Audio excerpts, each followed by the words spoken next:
Good evening, everybody. Welcome to Rogues Gallery Live.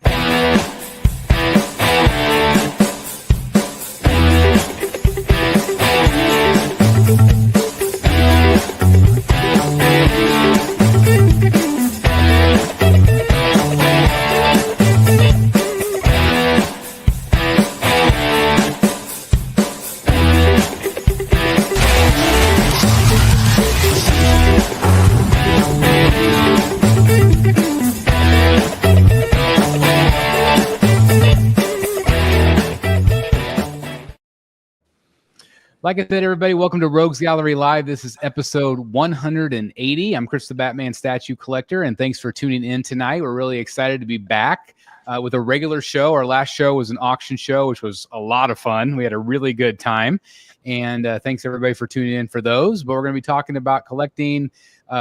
Again, we've got Sideshow Con to talk about tonight. We've got SDCC and just so many different things that's going on in the collecting community. We are also doing a 200K giveaway today, which is very exciting. I'm going to be giving away this Raphael Grompa 110 scale from Iron Studios. This is a fantastic statue.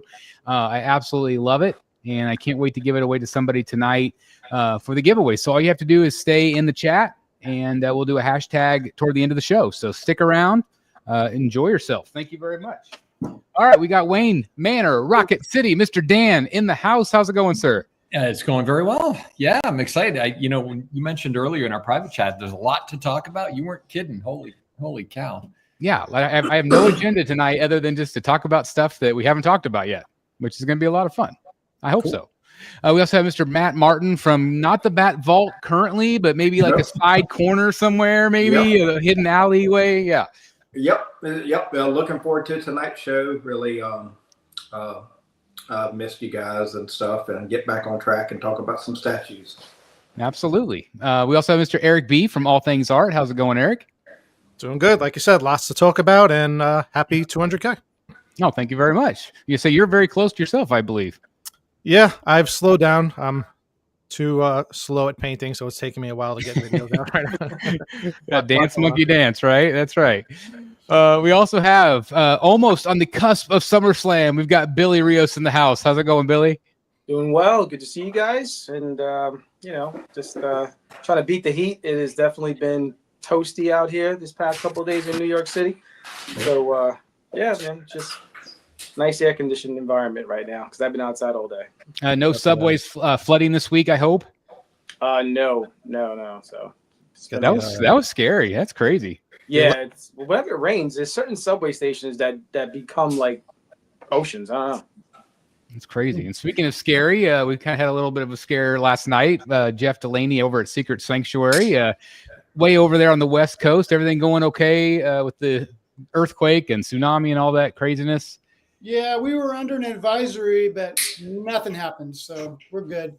That's good. I know a lot of people in Hawaii. I saw a lot of TikToks and stuff of people kind of freaking out, and people like cruise ships leaving people at the port. It's like buses of people, but the cruise ship had to go. Like they couldn't stay. So I don't know what those poor people are going to do, but I just hope they had their passports on them. I don't know what they would do otherwise. Yeah, it'll be scary if it ever happens here. There's only one road off the peninsula, so it would immediately be jammed, and it'd be difficult. No, hopefully, do you have enough warning? Like if it happened in Russia again like that, would it? How many hours do you have? Like hours? Yesterday we had 6 hours. Okay, so that'd probably be enough to get a good chunk of people out. Yeah, the only problem is if the earthquake is off our coast, then we're in trouble. Yeah, well, let's pray not for a long time. Anyway, it's great to be back with you guys. Dan and Matt, you guys just got back from Florida. Did you have a great time? We had an awesome time. Yeah. Good time. Went too fast. We spent 7 days down at the villa and the beach, so yeah, it was awesome. That's right. I just got back from Colorado, spent just a little, 3-day weekend basically, just to kind of get at. As soon as we got back from Europe, we realized really quick that we need a vacation from that vacation, because that is not a vacation. That is a trip. Yep. not a vacation. So we hiked in the Garden of the Gods and did some things over there, which is really cool. I got a message from David Igo.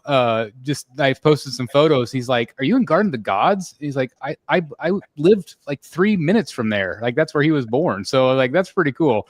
It's like, yeah, we've been going there for 35 years or so. So it's pretty crazy. But anyway, anything new going on with you guys? Anything coming up? Anything new? Got a new piece of art from our friend Sebastian Espinoza.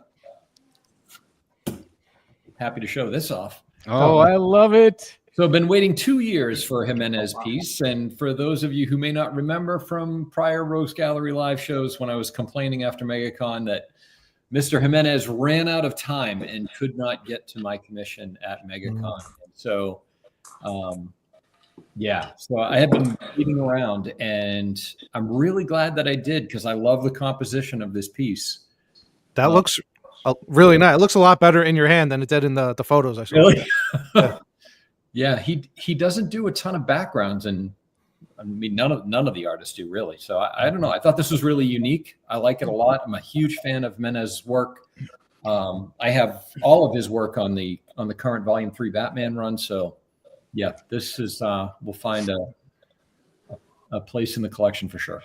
That's what I liked about it too. Is it's got so much flow to it with like the cape kind of going into the city, and like you said, you never see a city like that, especially like sometimes they might put some black on the background or just something, but not actually a sketch of the city. So I also have to warn you, Dan, that I think tomorrow's video is about you.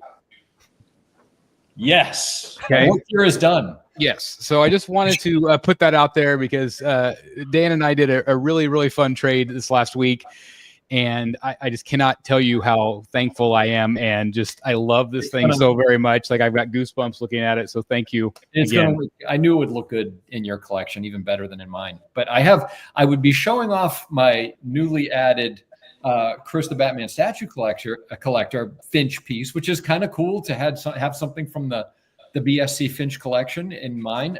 But it's already on the wall framed up. All right, good. I'll have to take a picture and post it in the group, but I'm just glad you like it. I like it. It's a little bit more of his body, so you can actually see him like kind of cowering there forward. Or it's like that looks good. Yeah, I like it a lot. Looks great. So anyway, just wanted to warn you that I'll be talking about you tomorrow, probably on the video. So So anybody else got anything new? Art coming in? Anything else on the way? I got that Victor Farrow piece last week, and art-wise, then I got another one coming this week.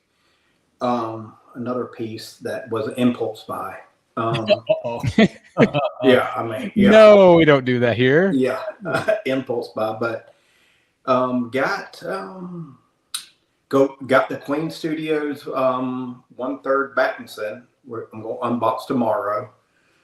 So, and you're going to be unboxing that over on Jimmy G's Godlike Statues, I believe. So definitely check out that channel for the live unboxing. That'll be a lot of fun. Yep, Todd at Spec Fiction really hooked me up, so got to give props to him and all that. And got some custom pieces coming in. So yeah, just put the Spec Fiction logo up there at the top and give Todd a shout out. Again, he does phenomenal work and has helped us out on a couple of really great prices. So really appreciate Todd and everything he does.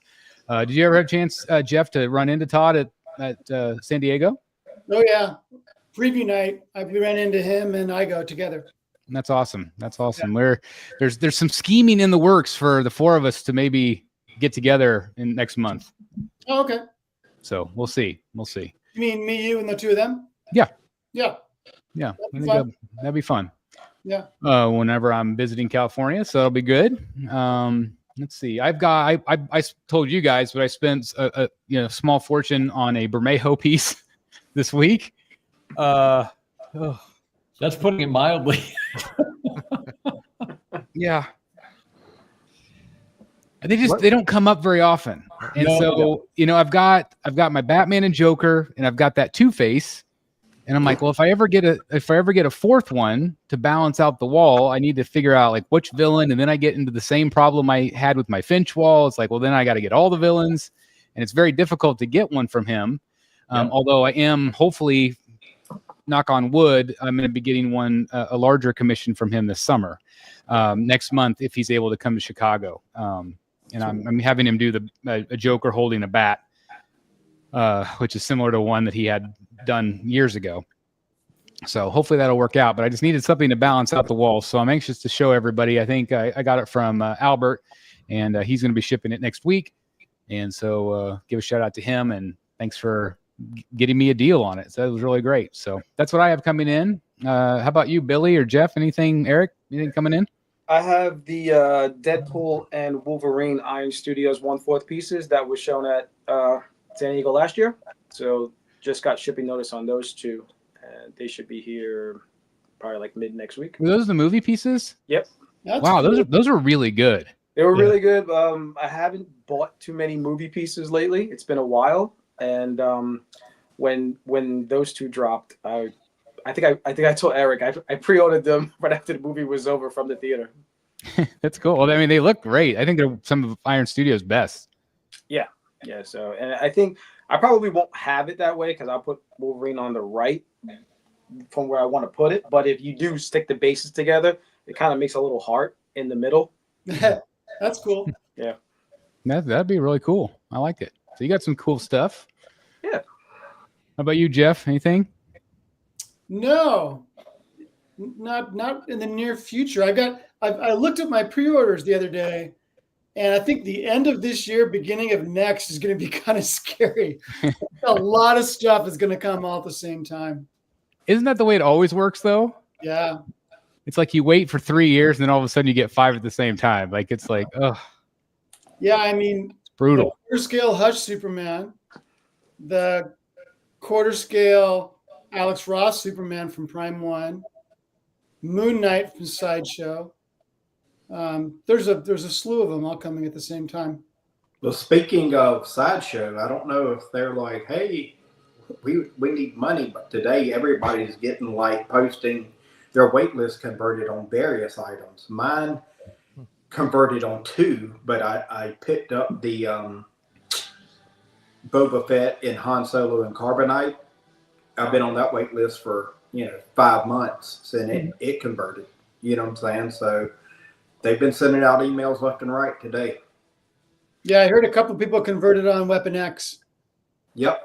That's I great. got that one, but then I was like, I already got it. So yeah, you know what I'm saying? So I had to, type thing. But yeah. I think I still have 2 on wait list. I have the City of Bane from Prime 1, and then the Batman versus Batman Who Laughs. And I think I was going to originally pass on that, but I feel like since I've started putting some of the larger stuff, quarter scales on the bottom, I think that actually might be kind of cool down the bottom shelf. Yep. To kind of do the larger dioramas down there. And so I might pick that one up after all. We'll just kind of see if it converts. I don't know. I mean, it did convert for me like 2 months ago, but I passed. Which City of Bane? The Batman or? No, just the Bane on throne himself. Yeah. Yeah. They showed production photos of that last week. It's looking good. Yeah. I think I have it in our photos to look at tonight, I think. But yeah, it's like, again, I didn't know if it was a piece I needed, but I do think it would look good down below. Yeah. To kind of fill those large spaces there. I ordered the Batman. You did. Yeah, Big Bad Toy Store was the only place that still had it. They still have a couple. Anybody else in this group here? Which the Flashpoint, that Flashpoint. Flashpoint. The City of Batman. Yep. It's good. Nice. If I had Yeah. the space, I would definitely order that Bane. That Bane looks incredible with the production photos. It does look cool. It looks sizable too. Yeah. Yeah, I think it's going to be big piece. I'm not gonna dig the shipping, I'm sure, but it'll be killer. But we'll see if it converts. I think it's sold out just about everywhere, at least on waitlist everywhere. So. Oh, well, speaking of shipping, I ordered, this was a couple of months ago. Comic Concepts had it was a rare Japanese edition of Bumblebee from the Bayformers. It was only released in Japan, but he got one, so of course ordered it through him. Shipping, it's one big box. Shipping $95. What? Yes. Wow. And who did that go through? Comic Concepts, Joshua. So that really just goes to show you the companies are jacking up the prices. $95 for one big box. Yeah, I've seen comment after comment, like, why aren't the companies like using like pirate ship? You know, it's like They yeah, should be getting discounts anyway. They should have company discounts through the shipping well, company. yeah, they get their Corporate. they do. corporate corporate discount discount. labels and all that stuff. So, you know, if you're charging $800 for a couple boxes from Prime One, like $95 for a giant box, what does that tell you? Yep. Just Yep. sucks. It's unfair. Delaney, Yeah. let's go to you. San Diego Comic-Con. Tell us a little bit about it. Tell us about your experience. It was a lot of fun living through your videos. We had Richard was kind enough to do a lot of videos. I mean, God, he filmed so much. It was just, I couldn't quite tell. Like, was it maybe a little less busy this year, or did you feel like it was busier? No, they always reach their cap. It's always 125,000. They don't. Yeah, the show sells out in days, just like it always has. So, no, it was just busy as always. I think it was the best statue year for a number of years because Weta came back with a full-size booth, which was fantastic, and PCS doubled the size of their booth. So that was really cool. You really felt like you were seeing a wide selection at the PCS booth. Jeff, it looked like Weta's booth. I mean, I remember it from years ago being an island booth very much right at the front of the show floor. The last time that they were at the show, they were in the same place they were this year. They might have been a different place in the previous years. Gotcha. But no, it's one of those cases where they hung on to the booth. They just kind of subleased it out to other companies while they didn't want to attend the show. Gotcha. I suspect Sideshow's doing the same thing. I was surprised that we didn't see J. Scott Campbell again because he had part of the old Sideshow space last year. Yeah. But he was not there this year. He's finally coming back to New York this year. He hasn't been there in a few years. Oh, cool. And then Iron Studios had a really good booth, just like last year. And then there were just a couple of booths that only had like one piece, like that Judge Dredd piece was really cool. That was just kind of out in the middle of nowhere, like far away from the other statue booths. And then that Bermejo Frankenstein was kind of cool at the Infinite statue booth. They had a bunch of figures, but that was the only statue that they had right out front. Yeah. And I had no idea there was a Frankenstein quarter shell coming out designed by Lee Bermejo. So yeah, there was a lot to look at, a lot to see, and it felt much better. The last couple of years were a little depressing, to be honest, but Weta and PCS really helped it this year. We always talk about eyes on product. It seems like in every video, there was just thousands of people going through these booths. I'm assuming that you never experienced any downtime in any of those booths. No, I mean, we did have exhibitor badges, so we were able to look through PCS before the doors opened, but they are very strict these days about not taking any photos or videos before the show starts. They were constantly having that announcement over the PA system, so I decided just not to bother with it until the teaming hordes were let in, and then you're definitely fighting for space to try to video a booth. But yeah, that's okay. That's part of the deal. You just got to get used to saying, excuse me, and they see if it can't. That's the thing about Comic-Cons. And my wife mentioned this the first time she went to one. People are incredibly polite. Yeah. They are. And so they see you're trying to film something and they move out of the way, and it's all very polite. But yeah, we had a really good time, and it was we're kind of going through our con withdrawal. We're kind of bummed that it's over. We had a really good time. I was very jealous from afar watching you guys. I was like, you see people at a con or somewhere, you're like, I just wish I was there too, to get to experience that, because it's so much fun. It could be a bit of a headache sometimes. There's a lot of just people everywhere, noise everywhere. It can get overwhelming.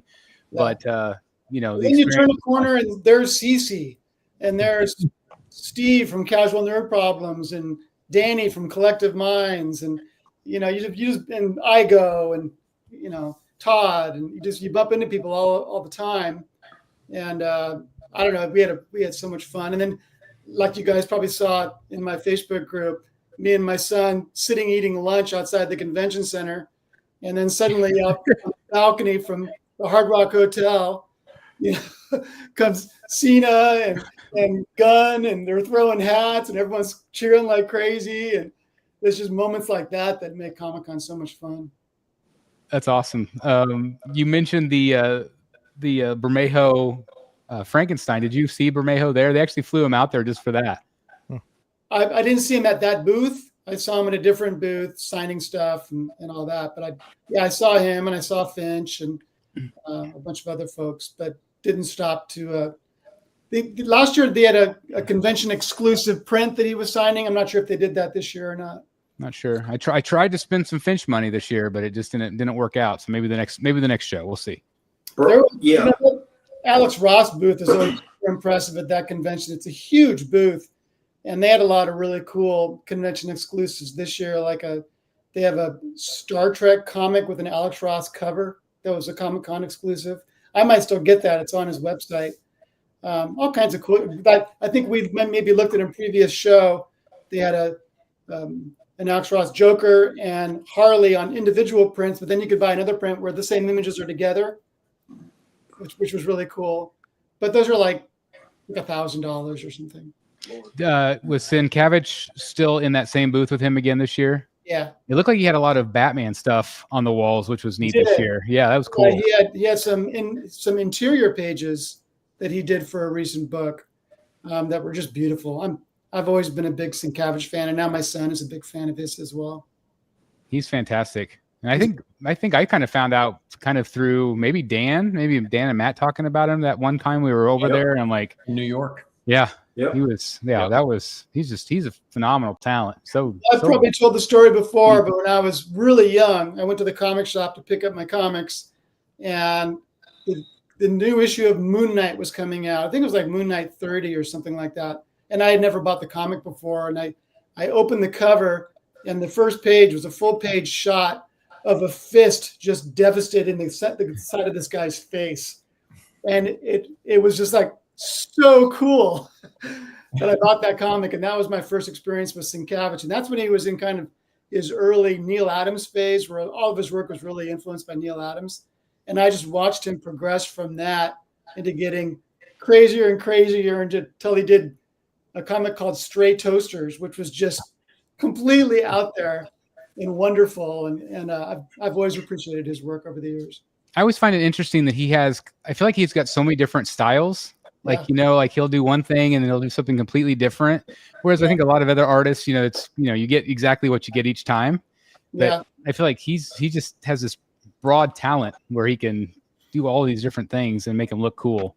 Oh, I should tell you about the Jim Lee panel. So you know how he always does like 2 or 3 sketches? Yes. And then he'll ask for like a toothpick or something. And if someone has one in the audience, they get the every time. He did it different this time. Oh. He did a Mr. Terrific sketch, but he did 90% of it before the show. Oh. And only the last 10% at the show. So it was a much higher quality sketch than you normally get from him. It was like remember he did those like 50 or 60 sketches a few years ago? It was like one of those. Really? Wow. And just some random woman got it because she had like a mustard packet or something like that in her purse. Oh my gosh. Really had no idea that she was walking away with like an $8,000 to $10,000. Wow, that's awesome. Yeah. That's really cool. Did you guys see the side profile one he did over Comic-Con? I don't know if he did it at that show or not, but I'm not sure. It kind of looks like mine a little bit, but it's not as much smoke in the back, and he's got a lot more like detail and cross hatching on it. It turned out really good. Who else did he do at that panel besides? He just did that one. Oh, just the one. Okay. I think he said he did 3. He normally does 3 really quick, but this time he just completed the one that he had started before the show. No, I think that's cool, but it'd be neat to give more people, obviously, to have the chance. He actually did. They had these. I'm not sure what it was. It was a big blue hardcover, slipcase hardcover Superman book, and I don't know what's in it, but it was not only signed by him, but it had like a remark on it on the front of the slipcase, and he gave out 2 or 3 of those, and they were super heavy. People getting them were like having trouble carrying it. Wow. I'm not sure what the book was, but it was like 4 or 5 inches thick. And it was a really large, nice book. That's awesome. Well, I'm glad you got to go to that panel. Any other ones you guys went to? We saw Bob Odenkirk, Oh, both big fans of, and that was really good. It was really funny because there's Hall H, and then there's Ballroom 20, and those have all the big panels. And so we wandered over to Ballroom 20 to the panel before Bob Odenkirk, thinking, well, it wasn't a very popular panel. That maybe we'll be able to get into that after standing in line to see Bob Odenkirk.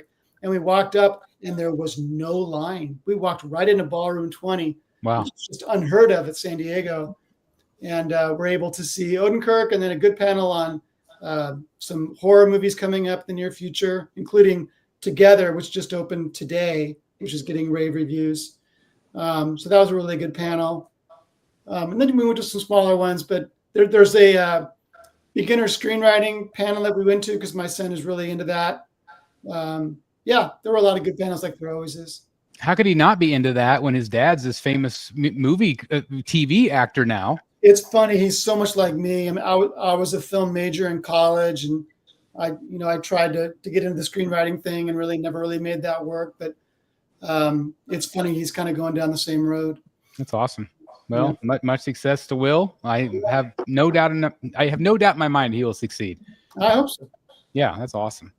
Well, what did you guys think about San Diego Comic-Con from afar? Being able to, I know you guys were a little busy in Florida, but, what did you guys think overall about the event? Some of the stuff that you saw. Again, we're going to look at photos here soon, but anything surprise you, or did it make you more excited that stuff's, being shown? I don't know. Like Jeff, I think I was excited to see the volume of statues just kind of increase. It was nice to see Weta come back.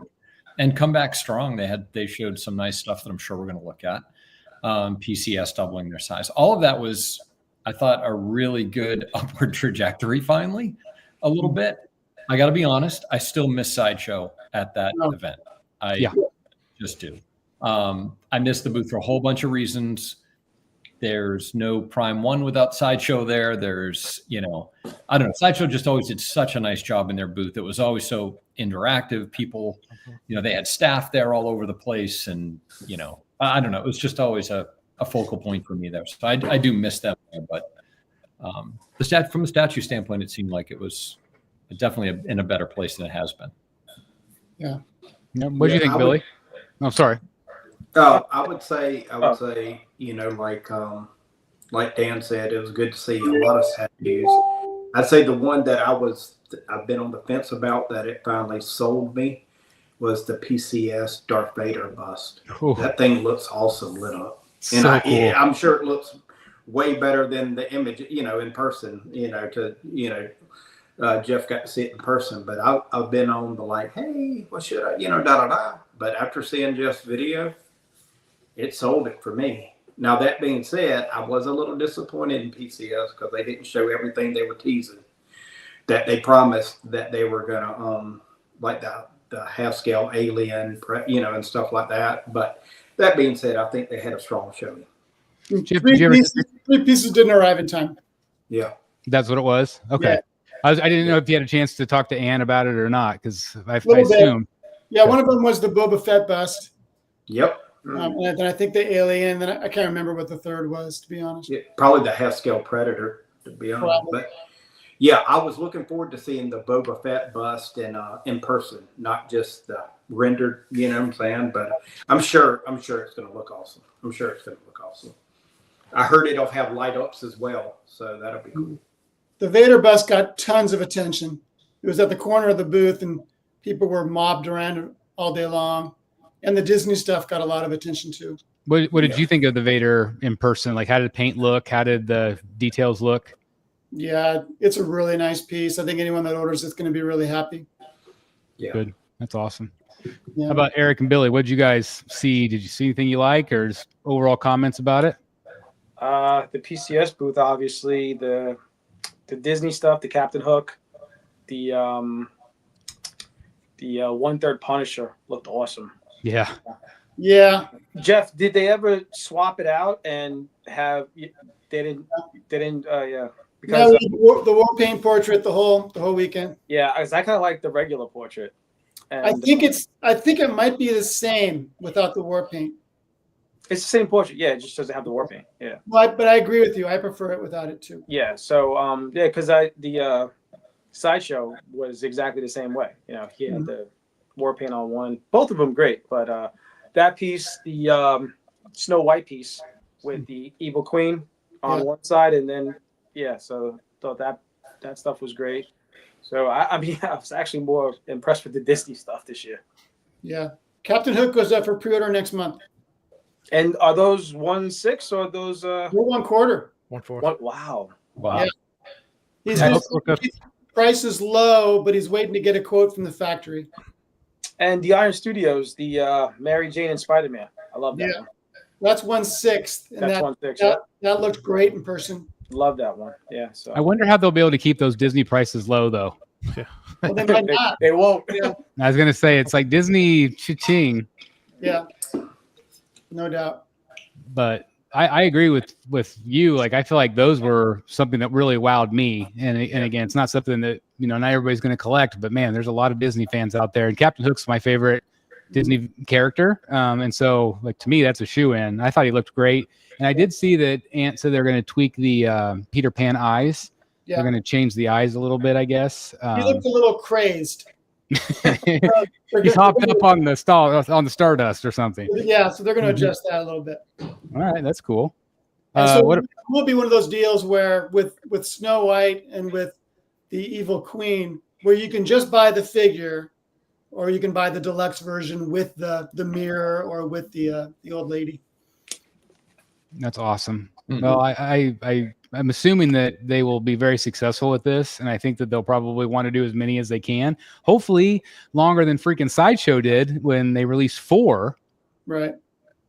which everybody was excited, like, oh, this is going to be great. And they did, and they were really great premium formats. But I don't know if they lost the license really fast, or it was too expensive, or what it was. Yeah. But I really hope that they're able to succeed, because I think there's such a giant Disney fandom out there. I think they'll be very, very successful, and it might end up putting PCS on the map even further. I think so. Bringing more people into what they're able to provide. So that's awesome. Hopefully he'll be able to get it to be sold in the parks, and that would be a really big deal for him. So yeah, at that Disney gallery right when you walk in would be a good spot. Yeah. Yeah. So if he can pull that, that'd be amazing. They used to have some Marvel pieces over in the Avengers area in California Adventure, but they kind of thinned out and disappeared, and now they don't really have them anymore. It's too bad. Yeah. Well, that's the problem, is like, there's a certain amount of Disney people that are willing to spend the money, but just like statues, there's a lot of people that aren't willing to spend the money right now. Yeah. And so I'm sure they're having to target that higher end collector, and they're few and far between. So, but Well, they anyway. certainly have expensive stuff in that gallery. And they do have statues, but they tend to be smaller scale. So we'll see, but that'd be a great spot for them. Yeah, they'll have like the $20,000 like crystal Disney castle thing in those stores sometimes, like Yeah, or they'll have crystal. like an autographed check from Walt Disney for $25,000, Yeah. something like that. Yeah. So that's cool. That's awesome. Yeah. Eric, what did you see? Anything in particular that caught your attention? It was nice to see PCS back at a convention, but I wasn't like totally like wowed by the booth. I don't know if it maybe like what Dan said, like they didn't have really like like that sideshow presence where you have like employees walking around and doing all the interviews and everything. As far as pieces go, I really like the Conan by Franco Carlissimo. I thought that really stood out. Yeah, I'm thinking about that one. That Darth Vader's grown on me. Like, I don't know, they're doing all those pieces where it's like, the giant one-on-one head sculpt with the, the smaller elements around it. And I don't know how I feel. The more I see, I'm like, I don't know if I'm getting tired of those, but I feel like I need to see those in person, to be honest. Get that, full, true convention experience. Other than that, yeah, I thought the Disney stuff, I wasn't, again, super impressed. Again, I'm glad a statue company is got that 1/4 license back from Disney, and they're actually making stuff. I thought Captain Hook was definitely the star of that line. I'm not too impressed by Evil Queen. I feel like there's better stuff out there for that. And yeah, I'm looking forward to pictures because I'd like to get your guys' impressions and thoughts on everything Mm-hmm. as far as everything else goes with the convention pictures. But I don't know. Otherwise, I don't know. I wasn't like super like wow, like like I need this or I need that or anything like that. Yeah, I kept seeing that Conan piece, just like Jeff, you said, like that seems like it could potentially be a sanctuary piece. It just has that feel to it. Yeah, and it's interesting. There's been a lot of talk about the base. People don't seem to like the base on that piece, and I think part of it stems from the fact that when they first revealed the source material for that, the headless base, it's like a green ogre, and the severed head is green as well. So it really kind of set it apart from Conan and the girl. Whereas now it's not. They're all kind of the same skin tone, so they all kind of fade into each other. And so it would have been nice if, I'm not sure why they changed that with the statue and didn't go with green, but I would have preferred that. But as many other people said, who looking at that statue is going to be looking at the base? Right, exactly. Cece brings up Morgan really impressed me not knowing the character. They did a beautiful job with that. That's the newest piece from Supercraft. And I'm really excited to announce tonight that Supercraft is sending me that statue so I can show you guys the prototype. They're sending it to me directly from San Diego Comic-Con this week. And so I don't know exactly when I'm going to have it in hand, but I can't wait to show you guys in 4K because I think it is an absolutely gorgeous statue. I was curious, Jeff, of what you thought since you actually got to see it in person, but everything I've seen about it, I think the sculpt is phenomenal. Yeah, it's really cool. I had a long talk with Victor at the show. He's a really nice guy. Had a lot of good information, and I prodded him on whether they're about to do a Superman piece, and he wouldn't say yes, but I kind of got the impression maybe Superman is not too far off. Yeah, it's a great looking piece, no doubt about it. It's just a matter of whether you're cool with the price point. You know, $2,400 is a lot. $2,400 as the base is a lot more if you want some of the add-ons. But I don't have any complaints about the piece. I am not a gamer. I don't know the character. I know a little bit about the character. I know enough to know that she became so powerful that she splintered off part of herself to create Lilith. So essentially they're one character. So to have Lilith kind of floating behind her the way she is really cool. I like that a lot. Yeah, no, it's a great piece. It doesn't matter whether or not you want to spend that much money for a quarter scale piece. Yeah, it is expensive. I was just really happy that a piece was there because obviously when we first saw Supercraft, we did not know them. We did not know who Supercraft was. Obviously, they're an offshoot of Mighty Jacks. Yeah, thank you, Mighty Jacks. And so we did know them, but we didn't know Supercraft. And so obviously, I think a number of us, I can't remember who all ordered the Batman. I did. I think, Matt, you did. And you did, Jeff. Okay. Dan, you did not? Correct. I did not. Okay. And so, it's always a little scary whenever it's a new company. You don't really know what the quality is going to be like. You don't know what the paint's going to be like. And so I was really hoping that they would have that Batman piece there at the show. Yeah. Because it is in production. So I thought, well, that'd be cool if they had it there. But I found out before the event, as I was talking with Supercraft, and they said that they're just bringing just the one statue. So I'm glad that you were impressed by it. I'm glad that again, everything I've seen about it looks really good. So that makes me really excited, especially for Batman. But obviously, if they can do with Superman or other things too, that's exciting.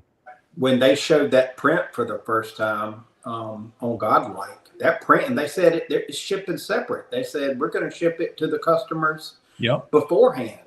That's something that's never been done. No. Oh, you know what? Theodore's correct. I'm sorry. I said that she's 1/4. She's 1/3. Yep. Just want to make sure people knew that. That's awesome. I think people were getting a little worried, like, where did Supercraft go? Like, are they going to disappear? So I think it was like, they were like, all right, let's at least send out the print, show the customers, we're still working on things, getting things, going. So it's probably a smart move for them. And but yeah, definitely odd to send the print, later, not later, but before the statue. Well, you guys know if you ordered something from them, they send you emails saying, hey, this is, where we're at, and no company does that besides them. I mean, come on, let's be real. That's good. Yeah, it's really refreshing. It's nice. I asked Victor if Batman was on schedule, and he said yes. That's great. That's awesome. I want to address this question real quick. Vengeance says, "Hey Chris, are the tweeterhead prices on the bust a thing of the past? The prices were great." Yes, I think that's probably the case. I haven't had very many conversations with Chad over the last month or so, but I know that the tariff situation was causing increases to rise a little bit, and we saw it with Tweeterhead. We saw it with other companies as well. I think especially the smaller companies are going to feel the hurt a little bit more than others. Obviously, the Clayface they showed, and again, we'll talk about Clayface here in just a bit. That one is going to be more expensive because it's massive. I'm a little bit nervous to see the price point on that. But I think the smaller ones, I think they're still going to try to keep as low as they can. But I think that initial $300 How much was price the Catwoman though? She just went up, didn't she? $385. So it went from 300 to 385 because originally they were all going to be 300. Which means, well, but the thing is, now you got the middleman. You've got Sideshow involved when they weren't before. So I think that's where a lot of that is coming from, is Sideshow's cut. Yeah, if Sideshow takes 50%, that gives 50% to Chad. So obviously, again, he can't continue to take hit after hit and the tariffs. So I would imagine that there had to be something that had to give, Sure. which sucks. But I still feel like, even at that price, I still feel like it's a pretty darn good deal because these things are so big, and unless you see them in person, they're just really well done, and they're a lot bigger and heavier than people are thinking. So I still feel like if they can keep it in that bubble, I didn't know how long he'd be able to keep that $300 price point. I thought that was pretty optimistic, but I don't know. I guess we'll see. I'm hoping that it stays low, but as everything, things keep going up. It just sucks. But Well, great. now, talking about shipping and all, when we talked with Martin at Supercraft and all that, we were like, that's one of their things too, that they provide free shipping, and we're like, hey, are you guys going to be able to, continue to do this? They said what they do, because they send stuff, Mighty Jacks through their parent company, send stuff to everywhere all the time. They just put it in the crate, so and for the shipment. So that's how they do they said free shipping's not going anywhere. It's fantastic. Yeah, you can't beat that. No, not at all. Borcube 1 of 2 gave us $5 Canadian. Thank you for the super chat. 4th year member. Thank you again for that. You guys have been incredible. Super excited for Stacked Fan Expo Canada. Jim Lee, Ewan McGregor, 7 Back to the Future stars, including Fox and Lloyd, David Finch. Well, bam.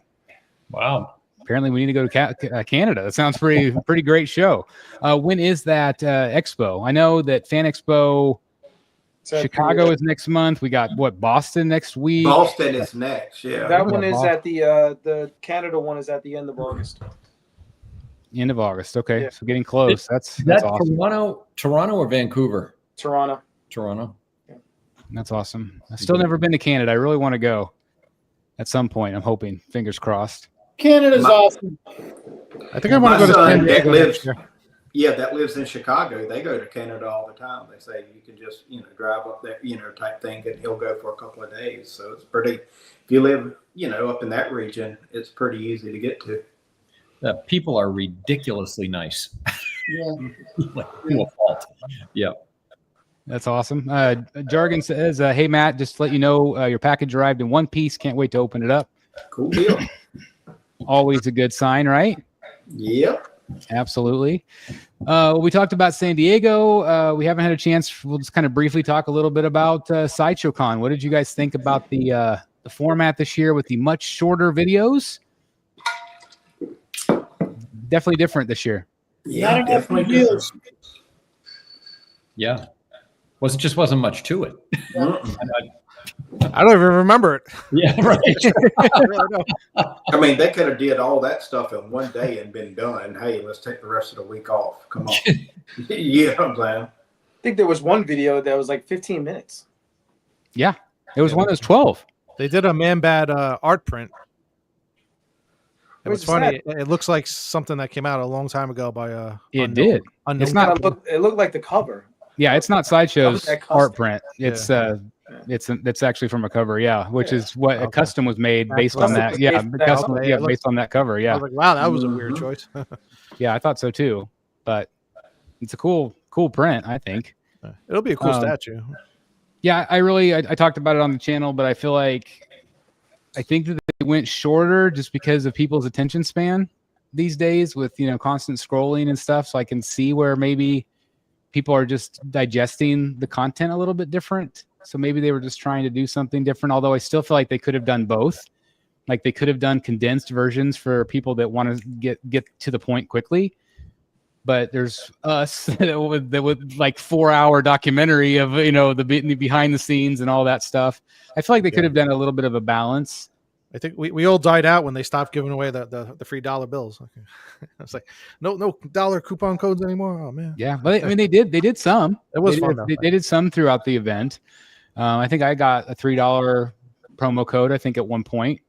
I got $11 total. That's not bad. But they expire in 1 month. It sounds ridiculous. Do they really? All of them? But it was fun. Yeah. Oh, I did not know that. That sucks. I think August 15th. Well, here's what I bet they did. That's Because they had to pay for the studio, the lighting, and all the BS.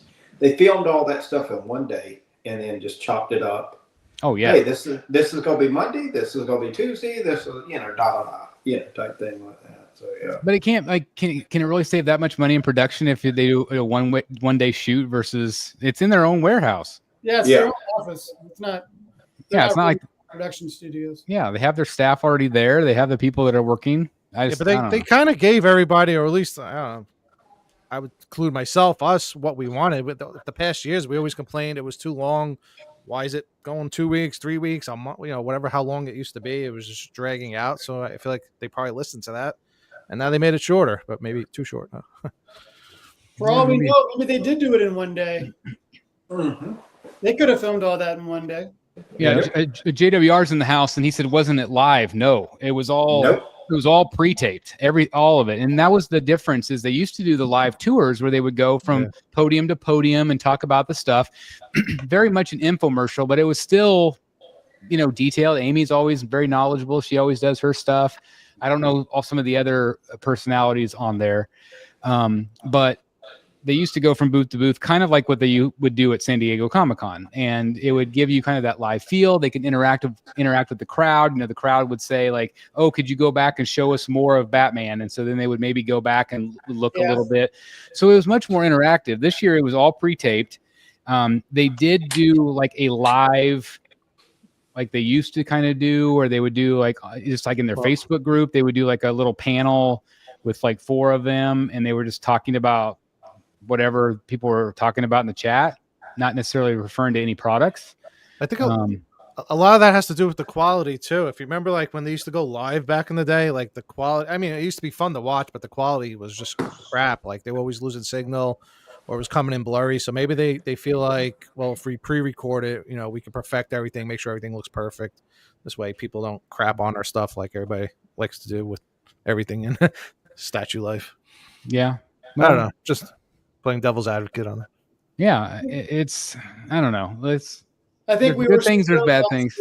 Last year they had the 30th anniversary thing, and I think they really spoiled us. Yeah, probably. We got Spooktacular coming up. That's right.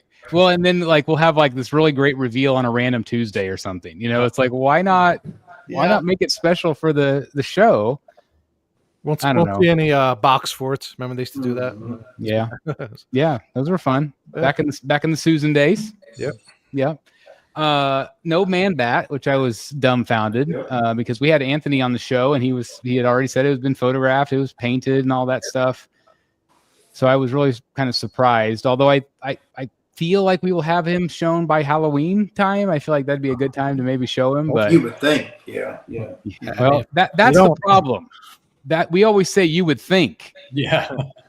Doesn't always compute. Well, like if they don't, they got problems. We have pitchforks. We got the torches out. Dan's organizing a full militia right now. That's right. If they don't show Krampus at Spooktacular, they're crazy. Yeah. Well, I think they're crazy because they don't go to San Diego, share a booth when they can literally load up a expedition with a few statues. But hey, we'll go over to Shanghai Fest, halfway across the world, and spend that money. You know what I'm saying? It's like I don't know. I feel like maybe we might see them back one day somewhere. We might. And Weta coming back might help that. Yep. Yeah, with all these companies starting to come back a little bit, maybe they'll be like, let's just do it one more time for the hell of it. Well, especially if they're starting to see sales, again, we had Igo on a couple weeks ago talking about it a little bit. It's like, sometimes the sales people see it, but it doesn't direct. What am I trying to say? It doesn't like translate over to a sale immediately. But I still feel like, and I think all of us feel the same way. It's like the eyes on product. It's new eyes on stuff. And even if maybe this little girl sees this amazing statue and the dad says it's too expensive to buy, and they go home and the little girl's talking about it, and then maybe they'll order it for Christmas. Like it still might end up being a sale down the road. It's like, there's a lot of word of mouth about this stuff. Yeah. That's what we do every other week. We talk about this stuff. So, by the way, facilitate orders on site. Yeah. Why don't they do that? For that Iron Studio. Well, that was my issue the first year. Probably because the Wi-Fi sucks. Yeah. That's the Wi-Fi sucks. Yeah, they were trying to run a credit card. It's like it takes some 10 years for it to go through at a convention. Yeah, that's any vendor inside. 2013, they should have decent Wi-Fi on the convention. You would think they should. But I mean that is absolutely 100% what they should do. They should have hard lines going everywhere. Vendors do that. Iron Studios does that. Yeah, why not? Yep. I think TCS might have even had QR codes on each place. And offer show specials. 5% off. Order today right here with this QR code. 5% off. Absolutely. And Jeff, I think in the past, and at least I think that's what I saw. Like Iron Studios, they had a bunch of stuff already in stock. Like they had the statue there, so you take it with you when you go. Yeah. Yep. Right. Absolutely. And so the Sideshow maybe couldn't do that because of the giant boxes of premium formats and stuff. But maybe that's where the disconnect is a little bit, because it's hard probably for the average consumer to say, hey, I want that statue, but I have to wait 2 years to get it home. Right. That might be part of the issue. Maybe I could see. Just, again, playing devil's advocate like Eric, but it's like I understand that. But I think we've also said in the past, you can also display stuff that's in stock or from a year ago, 2 years 100%. ago. Mix it up, do some new stuff, pre-order stuff, but also sprinkle in some stuff that's already available for sale. And you can simply say to the customer, hey, this is already in stock. We're gonna here's your credit card. We're gonna swipe it. It ships out tomorrow. Yeah, you'll have it this week. Boom. That was my issue when I first discovered Sideshow in New York. I went to the booth and I went to go. I liked the Spider-Man premium format, and I was like, I want to buy this, and they were like, you can't. It's not available yet. You have to wait like 2 years. Go home and go. They literally told me go home and go on the website. I was like, oh, okay. Probably they could have had a sale, like the same as with however many other people that probably did the same thing. They want to buy something, but it's not available. That's right. Kevin says, but if you're guiding people to the website by seeing your booth, it can contribute to sales for other items in stock. Yep. Absolutely. Yep. Have a booth, have QR codes everywhere. Yep. Like Jeff said, again, I understand. I understand. They used to do it with the giveaways. They would do a giveaway and say, enter your email address. Now they have your email address. Now they can send you offers, for items and stuff like that. Yeah, Sideshow always did that. They always had on the corner of their booth. I remember they did the Mark 7 one year. Iron Man. They always had the giveaway where you scan. I think you scan your badge. Yeah. Yeah. Yep. I think in New York they were giving away the Hot Toys 1-to-1 scale, the gauntlet. Remember that? I remember they did a Deadpool 6 scale. I think that was the first year I saw their booth. I was like, okay. Yeah, awesome. It just seemed like that booth was always the place to meet or come back to. Yeah. Oh yeah. It's just There's just so much buzz around that place. I mean, and again, I'm so happy that I finally got to experience it for 1 year. Thank God. Yeah. And thanks to Chad at Tweeterhead for helping get me there with his badge. Thank you. Remember they had those big tall banners that literally went to the ceiling, so you could see the booth from across the convention floor. You know. And it was a massive booth. What did you say was there this year in its place? Because since J. Scott Campbell wasn't there, was it just random stuff? I don't even know. Nothing statue related. It's too bad. Yeah. But again, like you said, guys, fingers crossed that maybe eventually it'll change. Especially since they didn't do much with their own convention this year. Yeah. Maybe they would consider it. I will tell you the one thing, just like it's kind of when Jeff showed the video in person of the Vader. The one thing at Sideshow Con that I'm definitely going to pre-order now, because it was the first time we saw it next to somebody, plus the lighting was the best, is that Romulus alien 1/3. That thing is massive. Yeah, and it's detailed out the yin yang. I mean, that was our first time seeing it in good lighting, plus next to people, type thing. So you can actually see scale without smoke being pumped in and lights flashing on it and all that stuff you get in a Prime 1 showcase. That's right. So anyway, I'm sure we could talk about that for hours. And I know we need to get to photos, but before we do that, I wanted to kind of pick everybody's brain. I saw Fantastic Four this week. Hello? We can hear you, Matt. Can you hear us? I don't know. No, we hear you. Yeah. You went like black for a second, and then I don't know if you can hear us, but we can hear you. You can't hear us. Okay, now I can. Okay, now you can. All right, there we go. All right, good. I just was saying, Fantastic Four. Has anybody not seen it? I have not, but you can spoil it. Go ahead. No spoilers. No spoilers. Me and Dan went to see it together. Yeah, we went. Yeah, that was good. That was good. For me, I give it like an 8 out of 10. I thought it was a lot of fun. Yeah. I love the image of it all, like the style of it all. Like it just was really kind of like a retro future, which was really neat. I thought it was a lot of fun. I did. I thought it was better than Superman. I did. I watched Superman last week, and that's why I haven't seen it yet. But I have a feeling I'm gonna like Fantastic Four better. It was really good. Jeff, what did you think? Yeah, I would score it the same as you, 8 out of 10. Me and William saw it Thursday night at the convention with a big theater full of convention goers, so that was really fun. Make sure you stay for that mid-credit scene. That's a good one. It is a good one. Definitely kind of teases things to come, which is really exciting, I think. Mm-hmm. So the one thing that I was surprised, and actually I kind of learned about it more since I watched it, but I didn't know that there was a female Silver Surfer. And I guess that was just another alternate version, kind of in a different Earth or something. I mean, you avoided all those complaints online. Yeah, but it was like legit. Like it was really. I was like, I kind of at first when I first saw her, I'm like, oh, are they just changing it just to change it? Because that's what it seems like every movie does these days. Yep. But I didn't realize that she was actually has been a character for a really, really long time. Yep, that's true. It's really, really great. They may have plans for the Silver Surfer that we're used to. That didn't include this movie.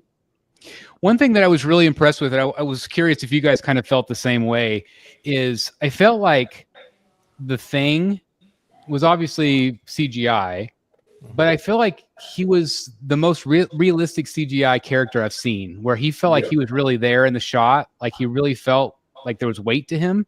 Did you guys kind of feel the same way about him? I don't know if you guys picked up on that at all too, or just... I agree with the weight comment. That's tough to articulate, but he felt like he had literal and figurative weight in the shot. Yeah. And not like he was wearing a foam latex suit that was made to look like rock. And I think the actor was actually under that, like, he was actually acting and they just, did a composite over on top of him. With the motion capture, but I was just like, I kept thinking like, man, the rock looks so heavy, like it looks real. They've gotten better and better, and I noticed this in the new Jurassic World movie as well. If you look at the dinosaurs, they get better and better in putting the CGI character, whether it's an animal or a person, in the right lighting and shadow and those kinds of, and interacting with like a puddle on the ground, or they've just gotten better and better and better at all those pieces, so that it's hard to distinguish the CGI. Even the old ones for Jurassic Park, it was always incredible. I was watching them recently, like maybe like a few weeks ago, all the old movies, and I was like, wow, it still holds up. It still holds up. Yeah. It definitely does. Yep. I tell you, and I'm not giving away any spoilers at Fantastic Four, but I like how they did. Same thing with Superman. They didn't try to retell the story again. I'm like, look, we don't need the story again. We don't need the, I mean. Yeah, I don't need Lex Luthor again over and over. Yeah. But now I will, me and Dan, before it started, we were like, look, if they don't get this Fantastic Four right, they just need to call it. We don't need a fourth reboot, okay, of Fantastic Four, type thing. But yeah, I thought the old ones were fun. I enjoyed it, those films for what they were back then. Oh, I thought they were great. Yeah, they were fun. I like the original. I didn't go see the other one, but the one with but I like the original with Chris second one was good too. Yeah. Third one. I thought the casting was good. Obviously, Pedro Pascal's and everything, but he did. Yeah. I thought he did a really nice job. Yeah. It was just a fun movie. I thought, and I feel like that was, to me, that was more rewatchable than Superman. Oh yeah. Oh, definitely. Oh, definitely. So, Yeah. It was the first Fantastic Four movie where the Thing wasn't shown as being heavily depressed about being the Thing, yeah. being the Thing. Yeah. Yeah. Who knew that Rock can grow a beard? I was gonna say I love the beard. The beard was fun, right? And again, it just had weight to it. I was just really impressed with that. But yeah, I thought it was really good. Eric, I think you'll enjoy it. Me too. I'm not like a huge Marvel guy, but Fantastic Four I've always enjoyed because I love sci-fi. So it being a sci-fi type movie, or at least hopefully it is. That's why I like the one before that. It was like more sci-fi. Oh yeah. And I'm a huge like Doctor Doom fan just in general. So I'm always excited. I don't know if I don't want to say anything, but I'm looking forward to Doctor Doom also in the future. So for people who didn't like Galactus being represented as a cloud in a previous Fantastic Four movie, they really do him right in this movie, I think. What's funny, I was looking at they showed all the costumes. The costume is like a regular like life-size guy. I guess maybe they blew him up or something. They did. Yeah. Yeah, he was in full costume. It was really, really neat. Yeah, and I as somebody that doesn't know that universe as well as like Iron Man and some of the others, always seeing the statues with the Silver Surfer flying around him and all the little Iron Studios people around him and stuff. You finally get appreciation for all those statues. Like I get it now. Like it's like that was it was perfectly represented in this film, just like you said. So it was really cool because I don't know much about Galactus or those characters, and so being able to have him represented so cool in the film, I thought that was really neat. Did any of you guys get the giant Galactus overpriced popcorn bucket? I don't know. yeah, that thing was nuts. It looked good. Yeah. I think it had like a car. And yeah, I saw it. He sent me a picture of like a car. The roof opened up and you put the popcorn in there, but there wasn't much room in there. These buckets was like $50 and you don't get that much popcorn. That's because they're learning from Disney, who also does the same thing with their popcorn buckets. Now it's like some of them there's like these little tiny compartments, like they're putting popcorn in there. I know how we could sell them collectibles. Let's add food to it, and then they'll buy it for both reasons. Yeah, then people will. That's for sure. The car was cool though. Like if you threw it up, it wasn't polystone. Yeah. That car was awesome. It reminded me of like the old Batmobile, kind of like it just had that Futura. It was really neat. So the question is, and Jeff, maybe because you're kind of our comic historian with a lot of the books. So this universe this universe obviously with Doctor Doom and Fantastic Four. Is this the same universe that's gonna go into like the X-Men eventually, or do you think like is this completely separate from the universe of the Avengers that are currently out there? Like, I don't know. I'm confused. I think so, but I'm not sure. Okay. I thought it was very cool. I had never realized that Earth 828 is named because 828 is Jack Kirby's birthday. I thought that was really cool. Oh, that's fun. And I liked the nod to Stan and Jack in the movie. That was really cool too. Did you stay till the very end with the Kirby thing? No, early in the movie when they look out the window and you can see their sketches in the background. And that's Stan Lee and Jack Kirby going, look what's going on outside. That was really fun. But as far as the universe thing, I'm not really clear on that. So I feel like you know more about it than I do, and so I'm like, I was watching it. I'm like, I bet Jeff knows because I'm like, I don't know what this because I assumed that they were going to try to connect it to the Avengers, but I've heard they're going to try to connect it more to the the X-Men because I know that's coming eventually. So I don't know. Yeah, I don't know. Wait, can I ask a question? Because now I'm curious and I don't feel like Googling it. Because when I brought up the size of his costume, is he not always like super planet eating size large? Does he show up smaller in the movie? No, no. Big, man. He's always big. Okay. Always Somebody big. said in the comments that he was tiny, and it started getting me thinking. I'm like, wait, was he like? Yeah, I didn't understand that post. I mean, there's that shot. I think it's even in the trailer Because he can change sizes, so I don't know. where all you see is Galactus's foot come down. You know, I Yeah. mean, he's huge. Okay, that's what It I felt thought. very Godzilla-like in Right. that scene. You know, just like, oh, here comes Stay Puft Marshmallow Man down New York City Grand Avenue or whatever. But Devastator says Avengers Doomsday will combine all of the multiverses and finally have one where all of Fox Marvel properties and Disney Marvel are on one universe. Well, that would be awesome. Be very cool. It feels like that's kind of what, you know, I'm sure, Jeff, you've heard about that new ride going into DCA where they're going to take on King Thanos and it's supposed to have all of these universes together. So I can see that kind of, if they can swing it, that'd be pretty neat. You guys see that? I think it's a art AI type thing. It's Doctor Doom fighting Thanos. Oh yeah, I did. I saw that, but it's all CGI. Yeah, it was all like AI or whatever. Imagine that was in the movie. That'd be great. That'd be neat. That'd be neat. Cool scene. John says Galactus can canologically change his size. Yeah. So that's, who knows? Yeah. Imagine the budget, Scott, on something like that with all those actors. But it does. I feel like that is by far the best Marvel movie in the last 2 years. And it makes you excited again. Yep. For Marvel to get going, because it's been in such a lull, I think. And it's good for our hobby. Oh, very good. I've been both Superman and this movie. I think both of them, even though, again, I feel like all of us collectively liked Superman a lot, but again, not really rewatchable, maybe. Not so much. Yeah, not so much. But I do feel like it was very popular enough that it's going to start the universe going. And collecting wise, again, we've heard it from other companies that if the movies do well, then we're going to start bringing out more statues. And so I think that's only a good thing.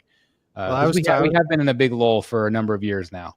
I was telling Billy, I waited, although he brings up a good point too, but I waited 2 weeks to watch Superman because literally the theater in my town was like pretty much almost sold out every single day, it was playing every hour to where I couldn't get a seat the same day. I had to book it in advance, which I don't usually do because I just don't know my schedule. But even like 2 weeks later, I went during the day or something like that, and the theater was still jam packed.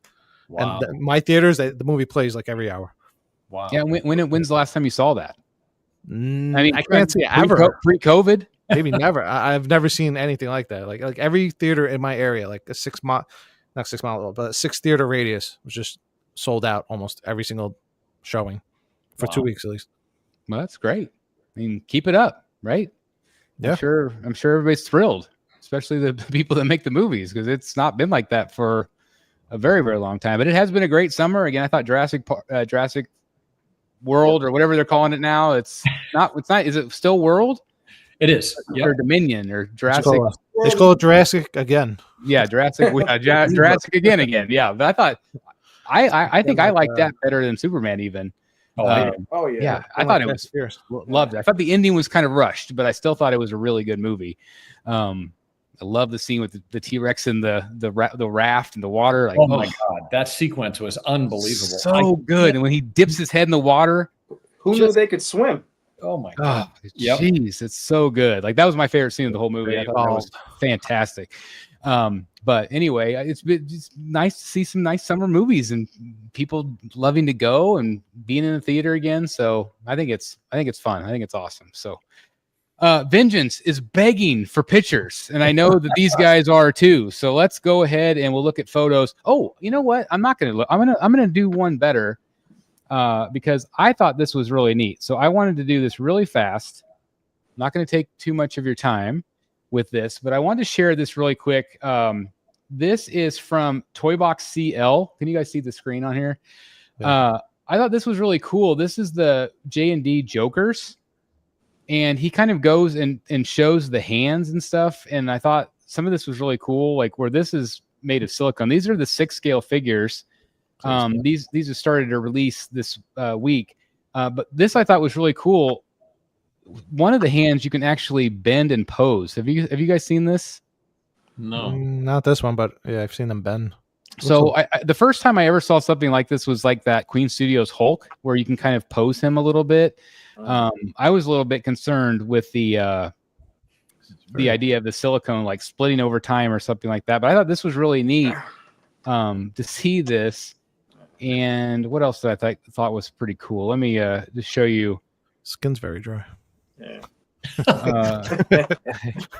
So here we have the portraits. There's a smiling portrait and then a regular portrait, which I think this looks really good. And again, having a couple of J&D in hand in person, sometimes these look way better in person than they do on videos. But one thing I thought was kind of funny was they have these magnetized eyeballs now, so you can use this tool and it will move the eyes whatever direction you want it to be looking in.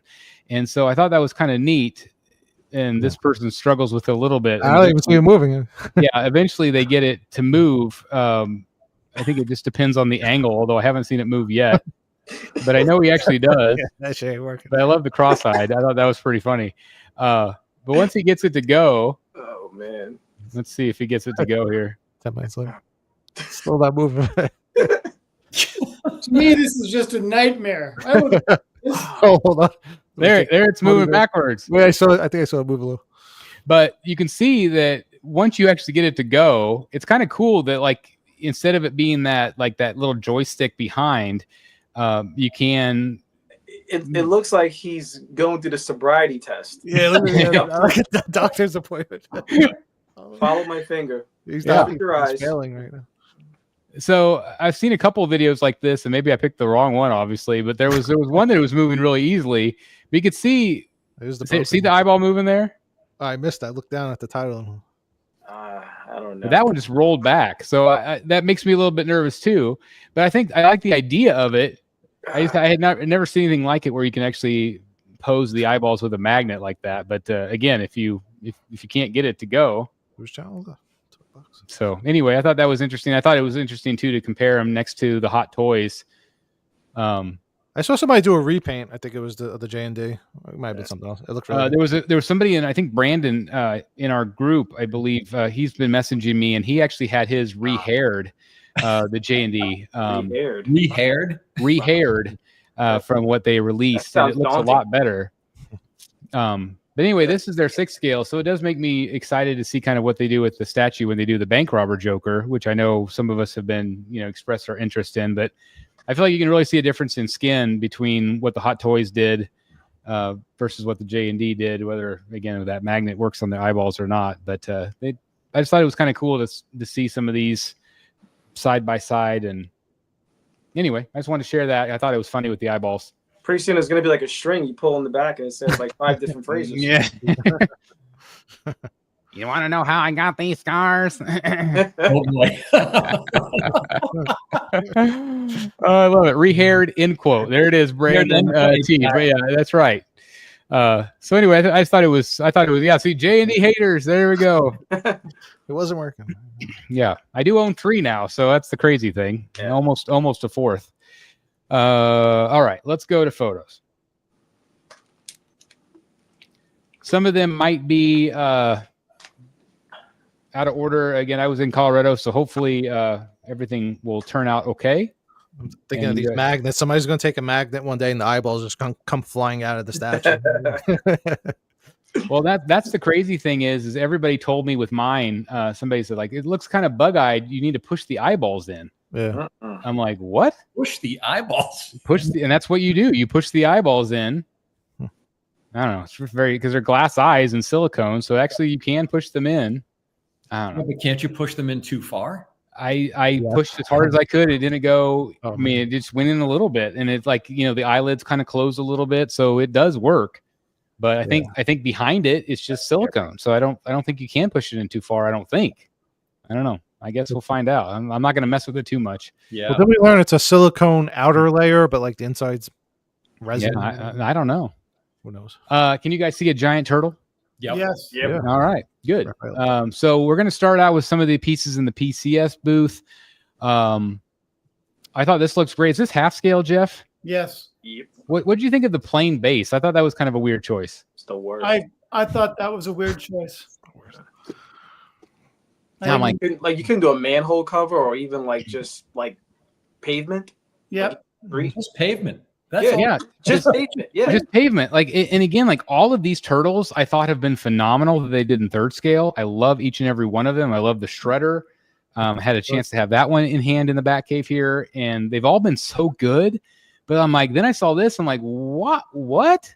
It's like a giant J&D piece with the. It is, but like even J&D has something on the top. See, They when have concrete or water or something. But when you get to this big, I do, like Chris said, you get the feeling like, you used to go to Kmart and they had those big plastic ones, and it just kind of gives me that vibe to it. Looks great though. Yeah, it looks like it. Yeah, it looks great, but like put a freaking manhole cover, like you said, on it. Manhole cover, pavement, anything. But again, like I feel like they've just nailed this whole line, but this one, they just need to do something with the base, something. Looks like it should be outside of FYE. Well, this is from the movie. Yeah, but put a street on there. They were on the street. Yeah, put a pizza box. I don't care. Put something. But yeah, like you said, it looks like a giant J&D. I would probably look for a pizza box and put Throw it a pizza right in the middle of his feet. Yeah. Put a real slice. Yeah. You can change it out every week. Like this week you can have pepperoni. The next week you can have sausage. Could be like a serving table. When company come over, you just put a pizza box on there. Who knew it'd be so interactive? Yeah, you could definitely dress that up a little bit. Yeah, you could definitely do that. But I think I agree with you. I think it looks really good. The actual statue looks good. Yeah. I thought this was really fun. Obviously from the movie. That's cool. OG movie. Was there much interest about this one, Jeff? Did you hear anybody talking about it as you were walking by? No, not really. Yeah, that's how I feel. It's not really a statue. It's Right. yeah, more like something we would see something like from like Pure Arts or something where they do Pure like Arts, like Pure Arts is doing a lot of stuff like this, which they've all been really great. I mean, this is right next to the half-scale Chun Li, so Yeah. that was getting the attention. Yeah, I bet. This one looks great. Obviously, there's 3 different variants on this one. But yeah, she looks great. And we'll see her a little bit more as we go. Then we also have this one I don't understand. This is Silver Surfer, but I don't understand this one at all. Can anybody explain this to me? Well, it's from the game. So Yeah, it's Savage Surfer. And the issue with Chrome, it's so reflective. It's I don't know how it would be in person, but it's tough to obviously take a photo of the thing. It looks pretty cool in person. This was actually a pretty popular piece at the show. But yeah, this is exactly how he looks in the game, apparently. Yeah. Okay. It's a very different look for him than what I'm used to seeing. Yeah, a lot of people were saying, wouldn't it be cool to have this statue, but without all the Savage accoutrements? Yeah. Just plain Silver Surfer that looked just like this. I wonder if Ant would consider doing a separate variant. Very, I should. He might not be able to if it's the Gamerverse license. Well, that's true. all his Marvel 1/3 stuff is all from the game. It might look comic-ish, but it's all from the game. There's like an old school Surfer custom that looks very similar to this with the board in the back like that, and still super popular to this day. Yeah, that's cool. If somebody did like a more modern take on it at a larger scale, it would definitely be popular. So when you get to the Planet Hulk piece, there's a smaller version of this statue with that piece. Okay. We have the giant Transformers. This one I know got some attention. Yeah, Devastator. Yeah, Enormous. Yeah, he's cool. Just like I remember as a kid, you have all the little parts. Those are the Constructicons, right? Yeah, I think so. yeah. Then you had the Insecticons and Oh, yeah, the bugs. yep. Wow. Here you can really see Van Prill in the background too, how big she is compared to the Conan piece. Yeah. Yeah. She's massive. There's the RoboCop piece. I thought this was fun too. Ed 209. It looks pretty big too. It's enormous. Yes, Jeff that's what I Morris feel like table piece. from all the pictures. I feel like that's what was missing. I feel like I needed to be there in person to appreciate like Size. size and just seeing the details in person because I feel like everything got lost in the pictures to me. Mm-hmm. This one I thought was fun, putting it all together. I think they sell them separately, but then obviously can put them together. I think they showed what was that? Broadway and the other one, Hudson. Or we had saw the other two. It's fun. It's a fun piece. These are the ones that really caught my attention out of just about everything. Oh, I see a Delaney back there. Yes, you do. That's right. Oh wow. Yeah, I didn't realize you were back there, but there you are. But this was a hit for me. I really like it. I think some people will complain about PCS and talk about simple paint applications on certain pieces, but I feel like this works really great for simple paint applications because it's based on the artwork of Disney. Yeah, it's a Disney style. But. Yeah, but I really like Captain Hook especially, and I would have to get both of them. And then you also have the Evil Queen that Eric was commenting about earlier. Yeah, I just seen that done so many times. I mean, I have one by Giuseppe Armani. It's literally the same statue, but it's a 6 scale. And I feel like, I mean, the statue itself looks fine. I just feel like the expression on the one I have, the face looks better, and this is even larger. But I don't know. Again, it's cool that they have the 1/4 license and they're actually doing larger pieces. But I don't know. I feel like I was expecting something different. Jeff, what sense did you get in person? Like, do you feel like they're good quality? Do you feel like they're good paint? I've seen this so many times. Yeah, I mean, it is a simple design, but for what it is, the paint looked really good, and I think people would be really happy with it. But yeah, it's obviously a much simpler. Even though the hook piece, isn't that the same pose as the Sideshow one, or no? Kind of. Looks very similar. Yeah. Kind of similar. Kind of like always like the same thing over and over. But that Sideshow piece was fantastic. Yeah. But again, it's like impossible to find it. Well, same thing. Well, we had the Evil Queen. I almost feel like I'd rather pick up the OG Sideshow Evil Queen. If you can find her. Yeah. Chris, didn't you have the Captain Hook? I did. Yeah.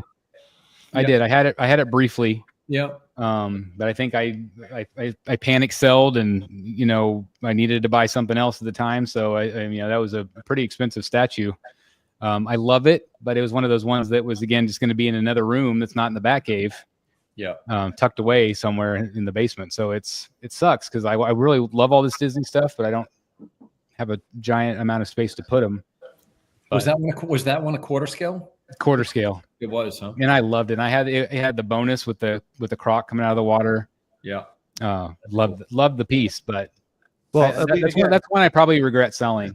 It'll be interesting what they do with the price, because Beast Kingdom is putting out a lot of Disney stuff, and I would say their stuff is kind of quarter scale too. I have a few of their pieces. It's like in between quarter and maybe like 1/3, and I don't know. They looks very similar to what. Well, and not only are they doing it, but some of the larger scale Iron Studio stuff has been very, very good. I had that Monsters Inc. one in hand. Like, it looks fantastic. And so if you're a Disney fan, you're going to have some great options. And like Jeff said at the beginning, that Ant wants to keep it competitive. Yeah, I'm hoping he can. It's not easy to do with Disney. The Iron Studio stuff is like 1/10 though, but like that Fantasia piece with the big wave and all that. Yeah, but it's not all 1/10. Some of their stuff is larger scale, like quarter scale. Yeah. The Beast Kingdom, they're fairly priced. They're giant pieces, like I said, like 1/4, maybe 1/3. No, not 1/3, but like in between, and like $300. I think I paid for each one or something. Yeah. This is that Planet Hulk piece. What kind of attention did this one get, Jeff? Quite a bit. He had changed it from because this was there at last year's show, and he had made some changes that some folks weren't happy with. I'm not sure exactly what the changes were, but I heard some talk that they weren't happy with the updates. Yeah, I don't love this. It's not my favorite of the busts that they've done. I'm getting the MODOK vibe from that one. Me too. Yeah, a little bit. Yeah, Sideshow just had their out of the box today. It looks fantastic, by the way. Awesome. So cool. You getting that, Billy? I wish I had someplace to put that. I would. I don't know. I might. Now that it's fixing to ship soon, I might have to find some place for that thing. Yeah, it's super fun. Low edition size on that one. Yep, and it's a good price too. I thought this was one of their best of show. I thought this looked really good. Yeah, I'm tempted by this. I don't know if I love the portraits on it. The regular one is good. I'm not into that big bag that he's got on his hip there. Suitcase. And you see, after we complained about the logo on the base, that's gone. Okay. That was a good move. I'm not going to give us credit for that, but we did mention it. But, here's the deal. It looks like it still keys in right there. Yeah, but like I said, you don't have to use that. No. I stole it. It is plain Jane base, but that's fine because it looks like a safe space. I love it though. Did you say Delaney stole the nameplate? Is that what you said? No, I said somebody probably stole it. They probably forgot to put it out. I don't know. His head looks weird. It's making me think what Jeff said earlier with the cable. He's like, or somebody said he's got a small head syndrome or something. I tell you, if you guys know Aaron from Bat in the Sun, we talk back and forth, and everything he comments on, he always says that heads are small on statues, and sometimes he's absolutely correct. I don't know why that is, but sometimes the heads are small. With Cable, I get it because some artists represented Cable's head as small in the comic. So I kind of get it, but it always stands out to me. Speaking of standing out, a lot of buzz about this piece, and it just looks even cooler with it all lit up. And I think this is a massive hit for PCS. This thing looks so good, but if I bought this, I'd you're paying for the whole thing, and if you put it on the shelf, you're only going to see half of it. I'd have to put it in the middle of the room or on a rotator or something because it looks great every which way. Well, it's hard to rotate it too because it's plugged in, so you have the cord. And it's plugged in, right? Yeah. It'd be difficult to do that, but I agree. I think it looks really good from so many different angles. That's probably the best angle, but shine that bad boy at least twice a week. See the gloss on that thing? Yeah. Well, I love the texture of the Death Star on the side of the helmet. Like that's really cool. Yeah. I was really worried when I first saw the renders. I'm like, how are they going to execute this to make it look right? But I feel like they did. They did a nice job. Looks great. Jeff, did you see this one up close? What does the portraits on the Obi-Wan and the Anakin look like? Yeah, they looked good. Yep. To be honest, I didn't take a super close look, but I think they look good. I think that looks just like Hayden right there. I mean, even in a small scale, I think you could tell who that is.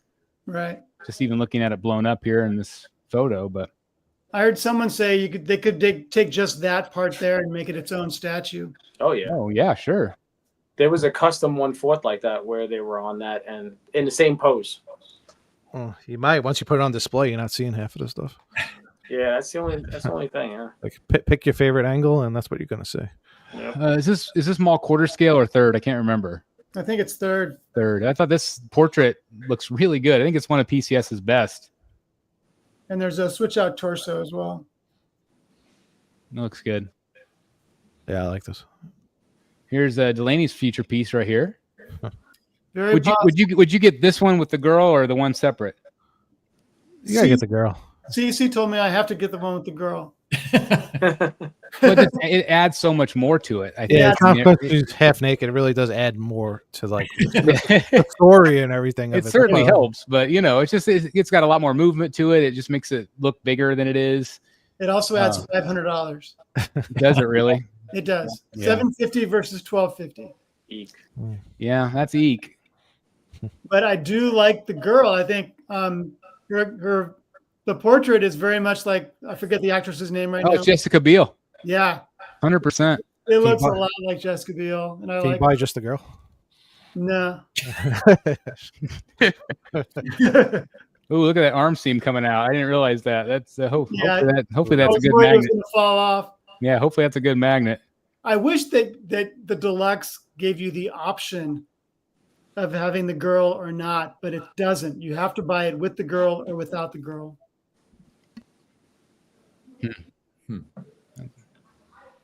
Speaking of girls, we also have the Vampirilla. Not a lot of love for this one from what I've seen from the community. What did you think of it in person, Jeff? I wasn't super crazy about the portrait. The blood on the base looked really orange to me. Huh. It a red. It looks more red there than it did in person, but very shiny. Yeah. When I think of this compared to like the Prime 1, the Prime 1 looks the way Vampirella should look to me.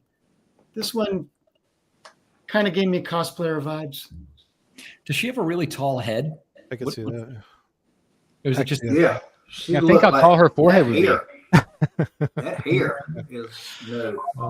I mean, her forehead would be about as tall as the rest of her face. I wonder if that hair clip. She got a 5 head.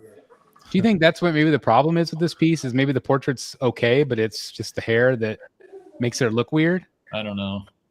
That's a good point, Dan. I hadn't really thought. Like I keep looking at this one. Like, what is wrong with it? Like there's got some good stuff to it. Obviously, I mean, beautiful body sculpt, and But like Yeah. the portrait, it feels like it's not bad, but maybe you're right about the hair. Maybe that's what it is. It's just egghead. Egghead. A little bit. Yeah, Little egghead. little egghead. Yeah, little egghead. It doesn't have the attitude that Vampirella usually has, in my That's opinion. true. Well, and like you really nailed it. Competing against that Prime One Piece, that's hard to do. That's hard to It do. really is. It is one of the best statues. I still love that statue, and it's really hard to compete against that. You're Yep. probably thinking about buying it again. I probably will.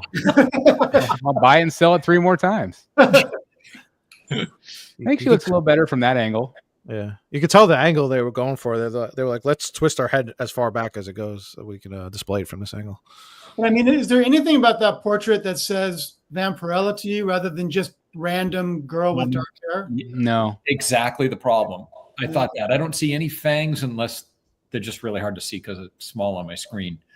But no fangs, no trickle of blood at the corner of her mouth, no. Yeah, I feel like all of that would be easy to fix too. Yeah. Yeah. Well, you would think. But. You would think. And it's so big. Like this is half scale, right? Yeah. That's half scale. Wow. Yeah, it's like massive. It's like who's going to have that? I don't know. Put that out for Halloween. All right. Another picture of. I thought this was a really nice picture of this one. It's a nice. I like that statue a lot. I did too. Can you zoom into that a little bit? This one, Yeah, just a little. we're at. Now you're making me look like everybody's hair looks too tall. Maybe it's just the photos. I think it might be. Doesn't Yeah. it look? I think this one's condensed. Yeah, this one's compressed. I think. Yeah, the base looks too skinny. But like on this one, I'm looking at Ant's head, and Ant's head looks normal. So I don't think that picture is too skewed. But I think this one might be skewed a little. I think this one might be definitely skewed. Look at her portrait up. It's like a big egg head there. Yeah. Yep. So some of these photos, just the way their camera is, like this is a more accurate shot. I think. Yeah. When people do that 0.5 or whatever it is, Yeah. it screws up everything. Yeah, I There's wasn't the, wowed by this. I don't know.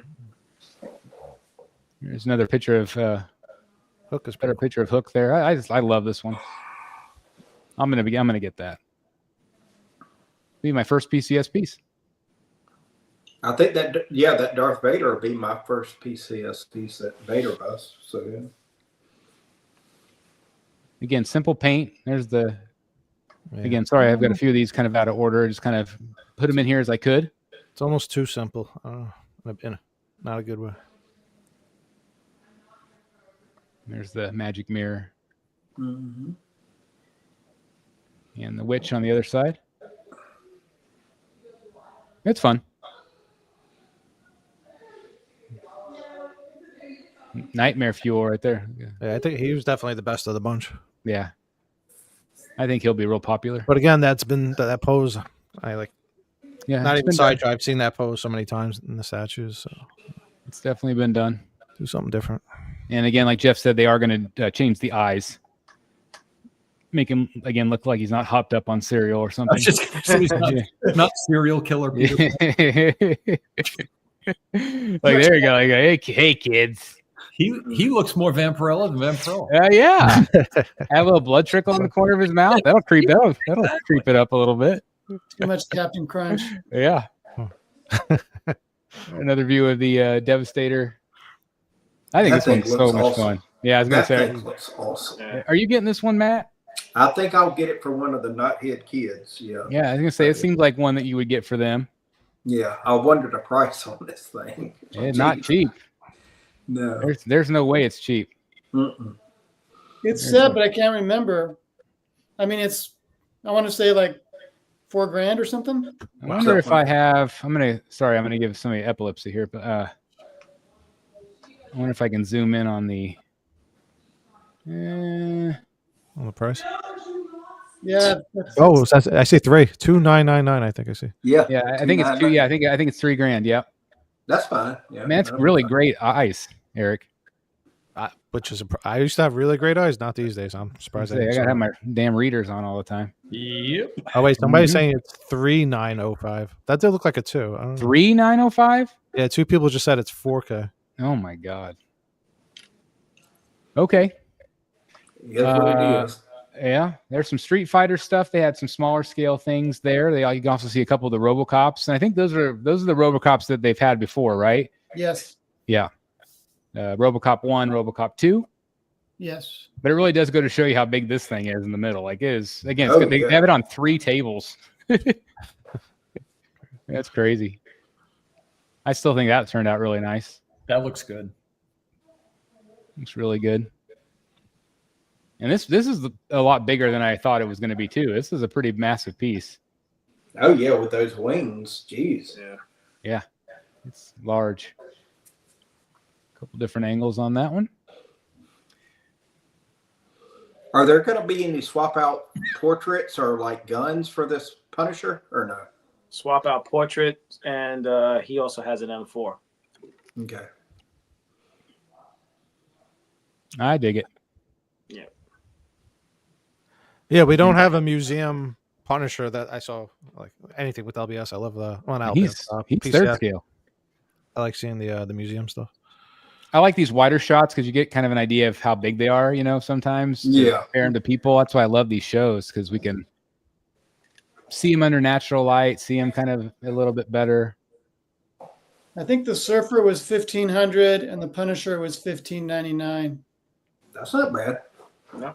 It's not third scale. That's not awful. Not unheard of, that's for sure. Not At least they're staying competitive. Have the Deadpool there on display also, which is fun. Definitely paying a little extra for that chrome paint. Yeah. That looks awesome right there. Yeah. That's the one. Forgot There's that was nothing not to like on this statue. I love it. There's a little bit better. I think that portrait looks great on Ewan. Yeah, that looks good too. That looks really I was good. going to say, I think they really just nailed this piece. I think this is going to really help continue to put them on the map. But looks good to me. Oh, there's another one. Yeah, that's one of those pieces when you're walking by the convention, you're stopping and looking at it, whether you like statues or not. Yeah. Yep. So again, I'm sorry we've seen a couple of these. Got a lot of photos. I think PCS is onto something with these busts that have a storytelling bust, type thing. But I agree. Dan, did you buy a giant dinosaur head for your Batcave? If I didn't already have one, Chris, I would have. I was going to say your dinosaur is really cool. So, man, this thing is pretty nuts. Yep. That's a half scale. Half scale. Yeah, Half half scale. scale. That's crazy. They had the full scale at Monsterpalooza. Yeah, do you know I what like the little eye. Well, it wasn't really little, but it's Yeah. That's a Oh. 1-to-1 scale eye. the 1-to-1 scale eye. Yeah. I like that too. That's cool. This That's- looked massive. Yeah, that Spinosaurus is beautiful. That's nice. It's so big. It's crazy. This is that Judge Dredd you were talking about. Yeah, so That's after Jock. That's Jock's art. yeah, so it's 1/4 scale, Hmm. and they had a Comic-Con special QR code that you click on. It gives you 25% off. Wow. It came to after the discount, it was like $530. Wow. Man, 25% off. That's crazy. Yeah, it's a nice piece, Yeah, I was going to say it's got some nice detail. I think I saw Jock stop at that booth. and it's shipping in a couple of months. It's cool. I like the skulls on it. They also did some teasers. This was not at the show, but this is also PCS. This is, this one's been done by a number of different companies, but Yeah, but this is 1/3 on the bike. oh Yeah. my God, It looks good. 1/3. Gee, Merry Christmas. How much is that going to cost? $1 million. Yeah. $1 million. Yeah. You got to put your pinky up to $1 million. 1/3 of your checking account. Oh my God. I didn't realize this was going to be third. Well, that has not been done, so that'll be neat. It's gonna be like the size of a big wheel. Yeah. But yeah, if you can't actually ride this, man. I didn't realize this was life size. I thought this was just I didn't realize this was so big. Yeah, it was like 7 feet tall. Are they selling this, or are they going to sell a smaller version, or do you know? I don't know. This was next door to Weta.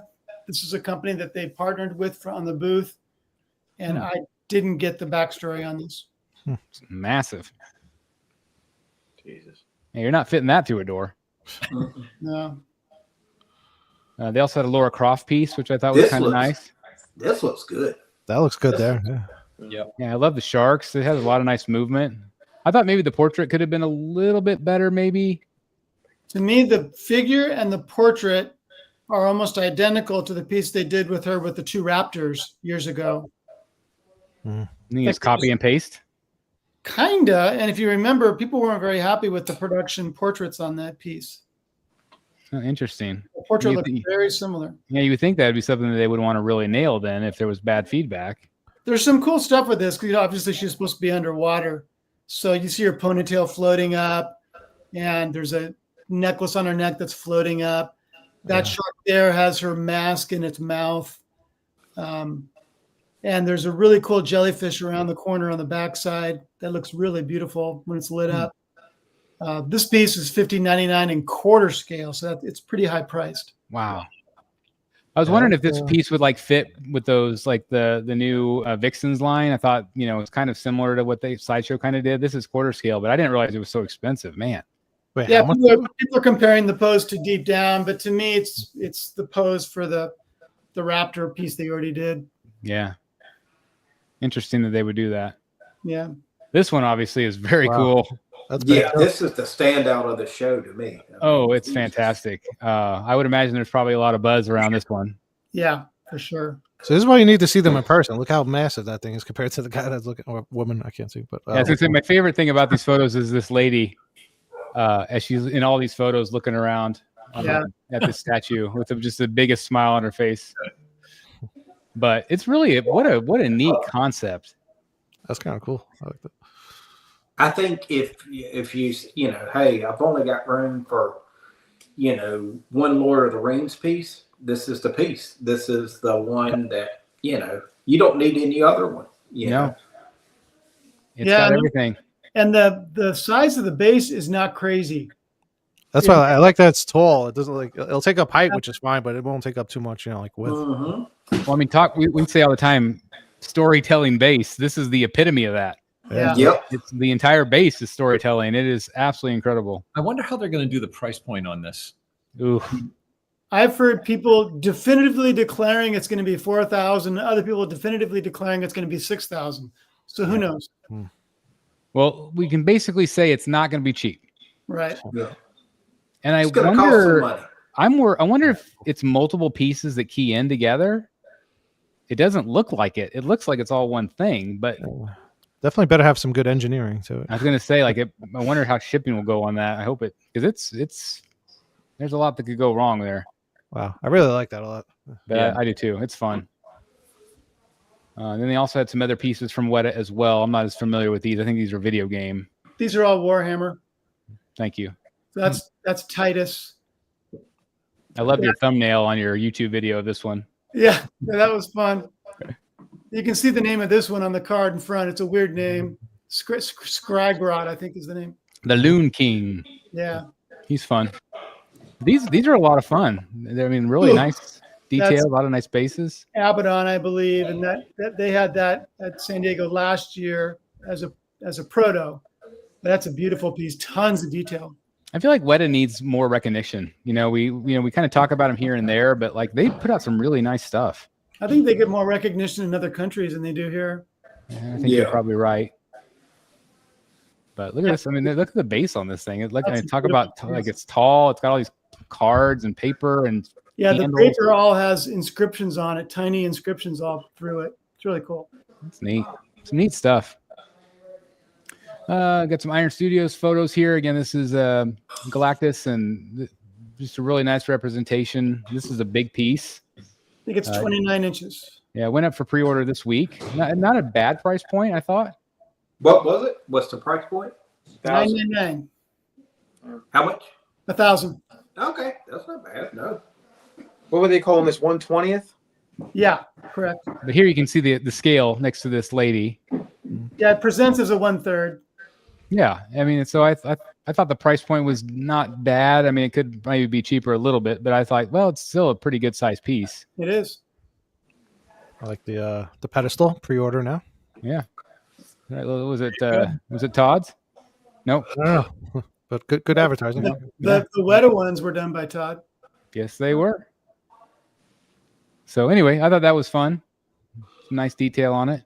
I was surprised they did pretty good with the likenesses on a 1/20th scale piece. Yeah, think how small that is. Yeah. And again, here's another kind of a size photo here, so you can kind of see how big it is. They also, I think this was another big hit for Iron Studios. Yeah, that was cool. Yeah, I like this. I like this one a lot. That was great. Yep.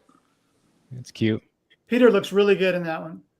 Yeah, hopefully they'll be able to nail the paint on her. I know, like, you know, some of the Catwoman ones, like, I don't know if it's the photos or it didn't turn out as well as we had hoped. No, I saw it in person. It looked pretty bad. Yeah, that's what I was afraid of. So that to me, that looks like Peter Parker. Yeah, it's good. I think they nailed both the portraits. Yeah. It's cute. Yep. And it's sizable too. Yeah. Yeah, I like this a lot too. It's got a really nice scale to it.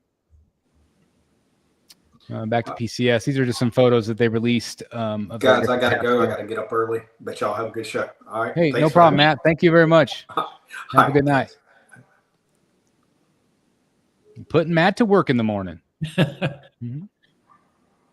So these are the half scales that we saw briefly from the PCS booth. And there's two different, actually three, I think. But I thought this one's really nice. I like the portraits. I liked the portraits too. I think this one will be pretty popular. She's been around a long time. See the vein work in her hand a little bit? Sculpt on that hand is unreal. See a little freckling. Looks And good. the paint too. Yeah, I mean, Yeah, I was gonna say they're definitely improving in a lot of their paint.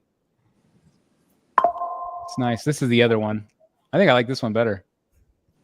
I like her hair. Yeah, I do too. Yeah, it's a cool piece.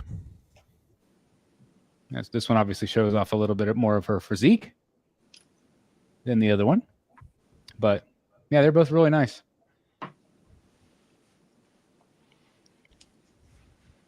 Some of the things that they teased that they didn't show, Shredder and Venom fine art bust. We didn't get to see that one.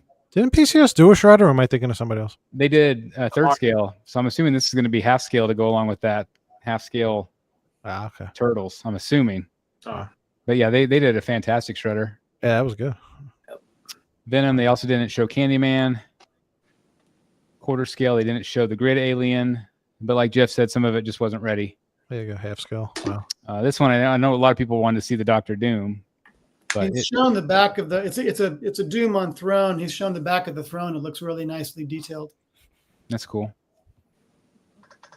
Moving on to some other stuff that we haven't talked about since our last show, since we had the auction show. But this was a teaser from Prime One Studio. I'm assuming third scale, but we haven't had confirmation yet. What do you think of this one, guys? I think it looks good. I Looks do like too. him. I mean, to me, it looks like him. I think it's the best one of the bunch. It's close. I think the likeness on the in art is better than this. Yeah. Yeah, you might be right. A lot smaller, but yeah. 6 scale. Yeah. That one is gladly being reworked. Yes. So Sideshow, thank God, came out and said, "Hey, this is we were just trying to rush this out because the movie was coming out." So thank God they're tweaking this because I think this does not look good at all.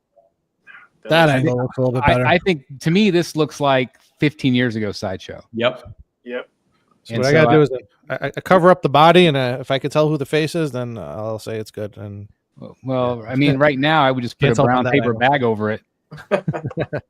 But they are tweaking it, and I think that's great. And it could be the photography, but the colors on the suit don't look good either. No, it just looks flat, Yeah. just super flat. Crypto looked good, and the price is good. So it's Yeah, I was gonna say, I in Sideshow I trust. I know that they're gonna come out with a great looking product. But I mean, look at what they've released last 2 years. I think everything's been spectacular. But I was surprised that they would show this if it wasn't ready. But I like crypto. looks good. You know, it's so funny to hear that they rushed it to, not release, but to show it when they always seem so out of sync with what's Right. happening in movies and TV. Well, and again, you would think they've had years to make this statue, knowing that this movie was going to come out. They have access to DC to have photographs or video or whatever they can get so they can make this stuff. So to me, either this is what they were going to release and then they just changed their mind after feedback, or I just don't understand. Or it's like maybe we didn't think the movie was going to do well, and we were just going to put out a subpar portrait. I guess. Were you also surprised that they sold crypto separately? Yeah, that's new. I'm glad they did, because people are pairing it with other Superman statues. Exactly. So it's probably a start. They probably saw this statue like, no one's going to buy it, but they'll buy the dog. Yeah, that's. So we'll do it separately. Great idea, but it doesn't sound so well for people passing on Superman, just buying the dog. Yeah. Tells you right there. I think crypto's fun. It's a good price. Like $1.50, right? I was going to say, really good price on crypto. It's like a. This was the one that we were talking about. I think Billy, you're the one that brought this one up. I think earlier. Cool. This is the new Cyclops. I think he would pair well with, like, if you put him in a larger diorama. I don't know if you want to make this your Cyclops and just if it was like, just a few pieces, but like if you were putting like an X-Men collection together, I think he'd look really good. Well, I'm assuming there's no way to do a head swap out, right? No, because then he'd be on the ground. Yeah. Well, somebody, I don't know if it was the actual Sideshow or not. They put together like all the X-Men that have been released, like the newer versions of them over the past few years, and they actually look really good all together when you see all the past. It seemed like they were doing X-Men two pieces. different vibes with them, though. Some were more realistic, and then some look more animated. Like the X-23, she looks more like from the cartoon. Yeah. Same thing with the Beast. He looks more like the Beast was the only one that definitely did not fit in. He's in there. No, he looks like he would be more from like fighting. Yeah. X-Men '97 or something. Yeah. And just the whatever, like I said, he was sitting there like in his lab making a potion while the rest of them like about to battle somebody. So, but I do think this one's really dynamic. It's something different, which is what collectors have been asking for. Cool. So I like it. I like it a lot. Yeah, I think it's a lot of fun. I love the colors. It's different. I always get jealous being a Batman collector because there's no color in my collection other than like, art sometimes. But like, I love the bright colors of the X-Men characters. It's just a lot of fun. Okay. So mine is on a boat. I'm very excited. But these are some in-hand photos of the legendary beast Batman. Guys, if you've never seen this Bane is massive in person. So is Superman. And Superman is massive. It's just amazing how big this Batman is. I was not expecting this at all. I thought he might scale down, but like, look at that. Oh, wow. Yeah. That Bane is massive, guys.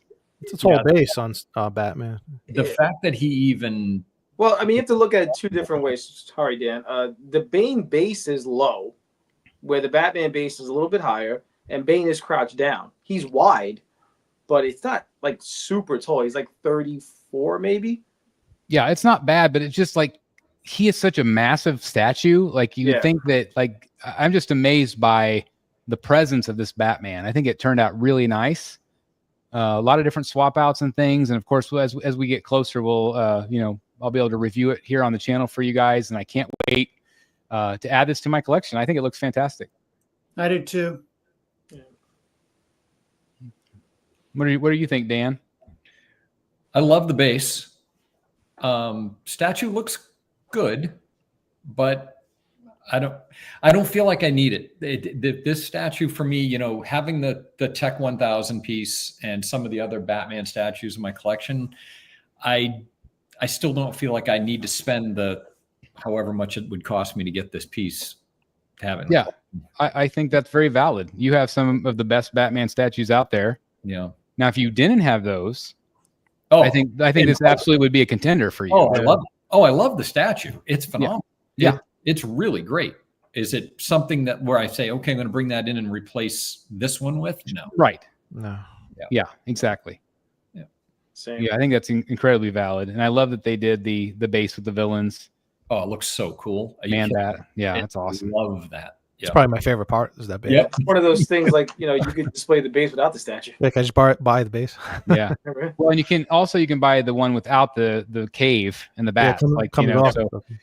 So that would lower Batman a little bit if you didn't have that piece. And I think it rotates. which I'd like to take Oh, credit.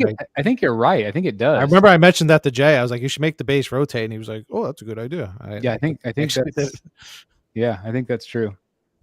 These are some of the different portraits you can see. It comes with a ton of them. maybe one too many. I don't know which one I like better. I did get the black version and not the blue. So I can't wait. Looks good. These were some things that they didn't show at the show, but they did a presentation for PCS. These are some images they shared. PCS Darth Vader 1/3 scale. They have that one coming. It was actually at a Star Wars collectibles panel. It wasn't a PCS panel. Oh, okay. All right. That's cool. They also have this great unmasked portrait with Sebastian Shaw. That's cool. Which I love. Love that. Yeah, that's really fun. And then this one I thought looked really good as well. Kind of a Mythos-esque looking thing. Yeah, I'm not sure. Did they say the scale on this one? 1/10 and 1/4. Okay, 1/10 and 1/4. So if you look at the cape on the left, in the cape there are, in the tattered parts. Oh, I see Vader's face. There's a Vader face. There's a Darth Maul face below the sword. Oh, yeah, I see it now. Oh, I did not catch that at all. That's cool. That is crazy. That's going to be neat. Ooh, that's super fun. And that's Iron Studios. And this one was PCS. So I just want to make sure everybody knows they're coming from different companies. Okay. That's really cool. And then they also teased the Millennium Falcon as well. Wow. So I thought that was something different. Demi scale? What scale is that? Yeah. Demi. I don't know. It's 1-to-1 scale. Good luck. Oh, here we can see the faces better. There you go. That's cool. I forgot I had this drawing in here too, but isn't that fun? That is. Yeah, that's really neat. Super fun. And then this was that Boba Fett one that was not ready, but gives you kind of an idea. It's got Slave 1, although I guess they don't call it Slave 1 anymore. Not politically correct, but we got Han and Carbonite.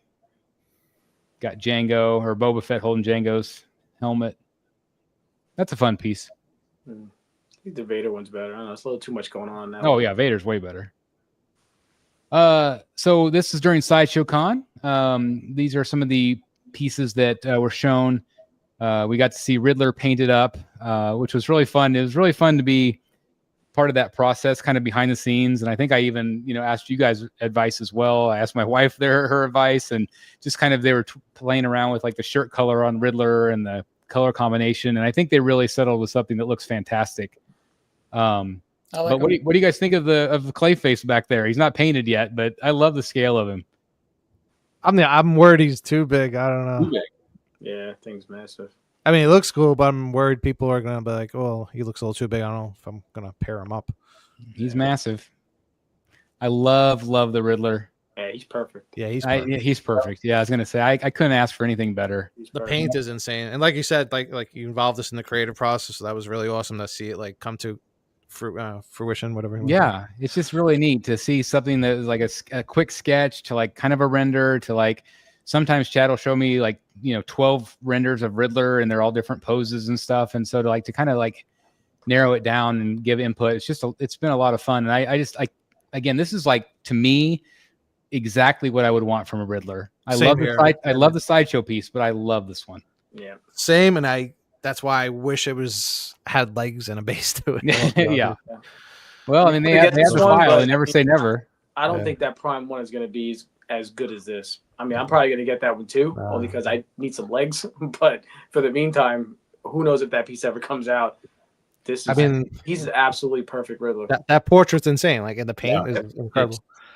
It's awesome. So good. And then I think this one's beautiful as well. Yeah, I think I'm going to get her and Riddler, but I don't think I'm going to be able to get Clayface. Yeah, he might be too big for some collectors, shelf. That's the great thing about these third scales is like, especially like these smaller ones, is they're not going to take up a lot of room, but they are going to have a lot of presence to them because they are third scale. And again, I understand why some people are obviously going to want the legs, but I really love these busts, and I'm just so excited for all of them. I think he could have dropped the scale just a notch, and it still would have sold just fine. Yeah, maybe it needs to be that big. I think they're still going to do a modern Catwoman as well. Apparently, I haven't seen any renders of her, but I really like this classic one. And here we get some. This one. This is the only one that's on pre-order. I think Chad said Riddler in August. He's going up in August. Yeah, I think that's what he said. August. Nice. I can't wait to get Mr. Freeze.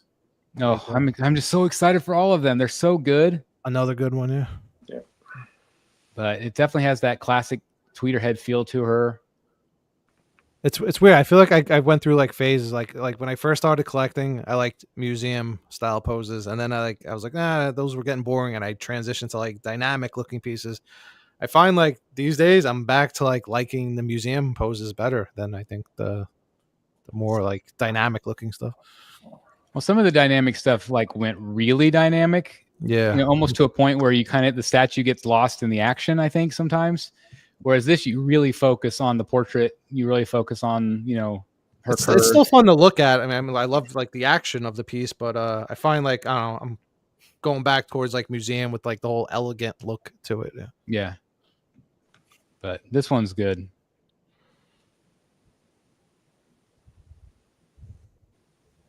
And there's another shot of Clayface. Obviously, I believe there's going to be an arm swap out with this one, I think, if I remember correctly. And maybe, there's also a portrait swap out, I believe.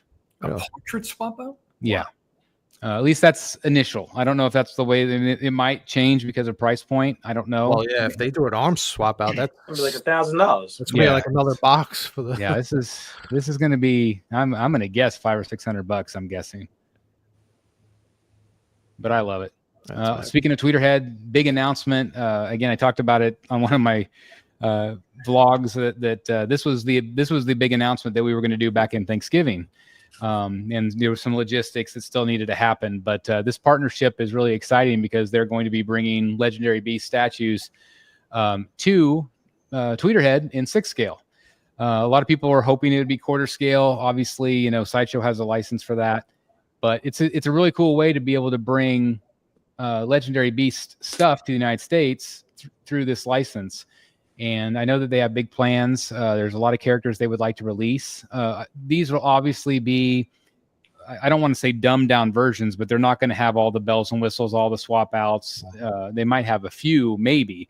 I haven't been told, but I just thought it was really cool. And this, a lot of people are upset with Tweeterhead because like, well, you're focusing on the bus and you're leaving all of the 6 scale collectors out in the cold. And I feel like this is a great way to still bring Tweeterhead collectors some 6 scale things. And so I don't know, what do you guys think about the announcement?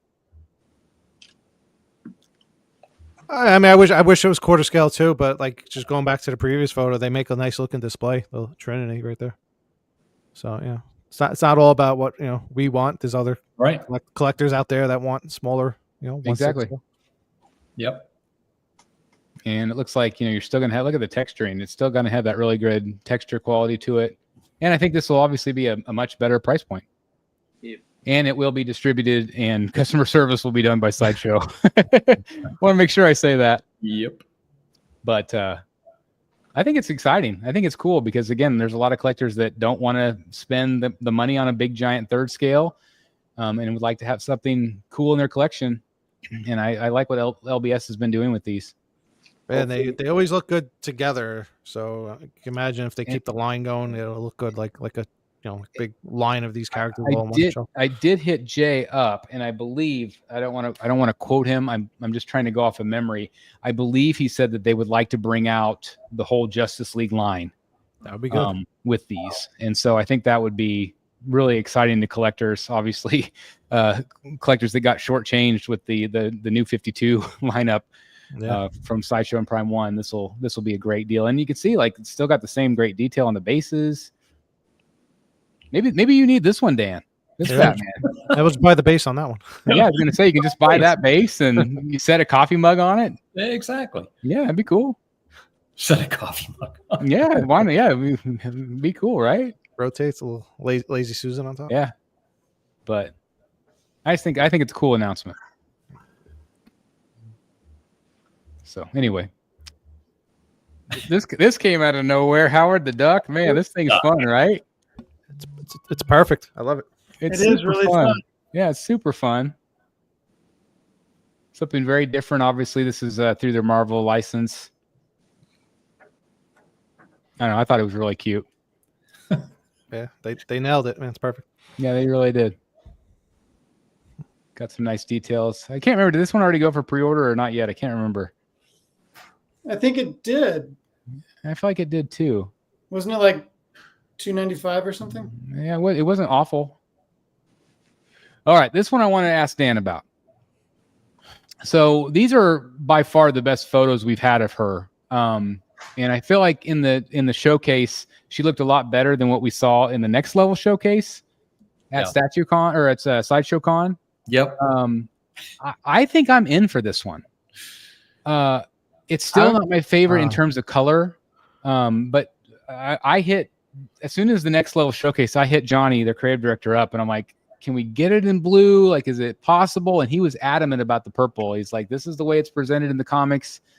Yeah, I was surprised you said she looks better or even different. To me, she looks still purple and the same.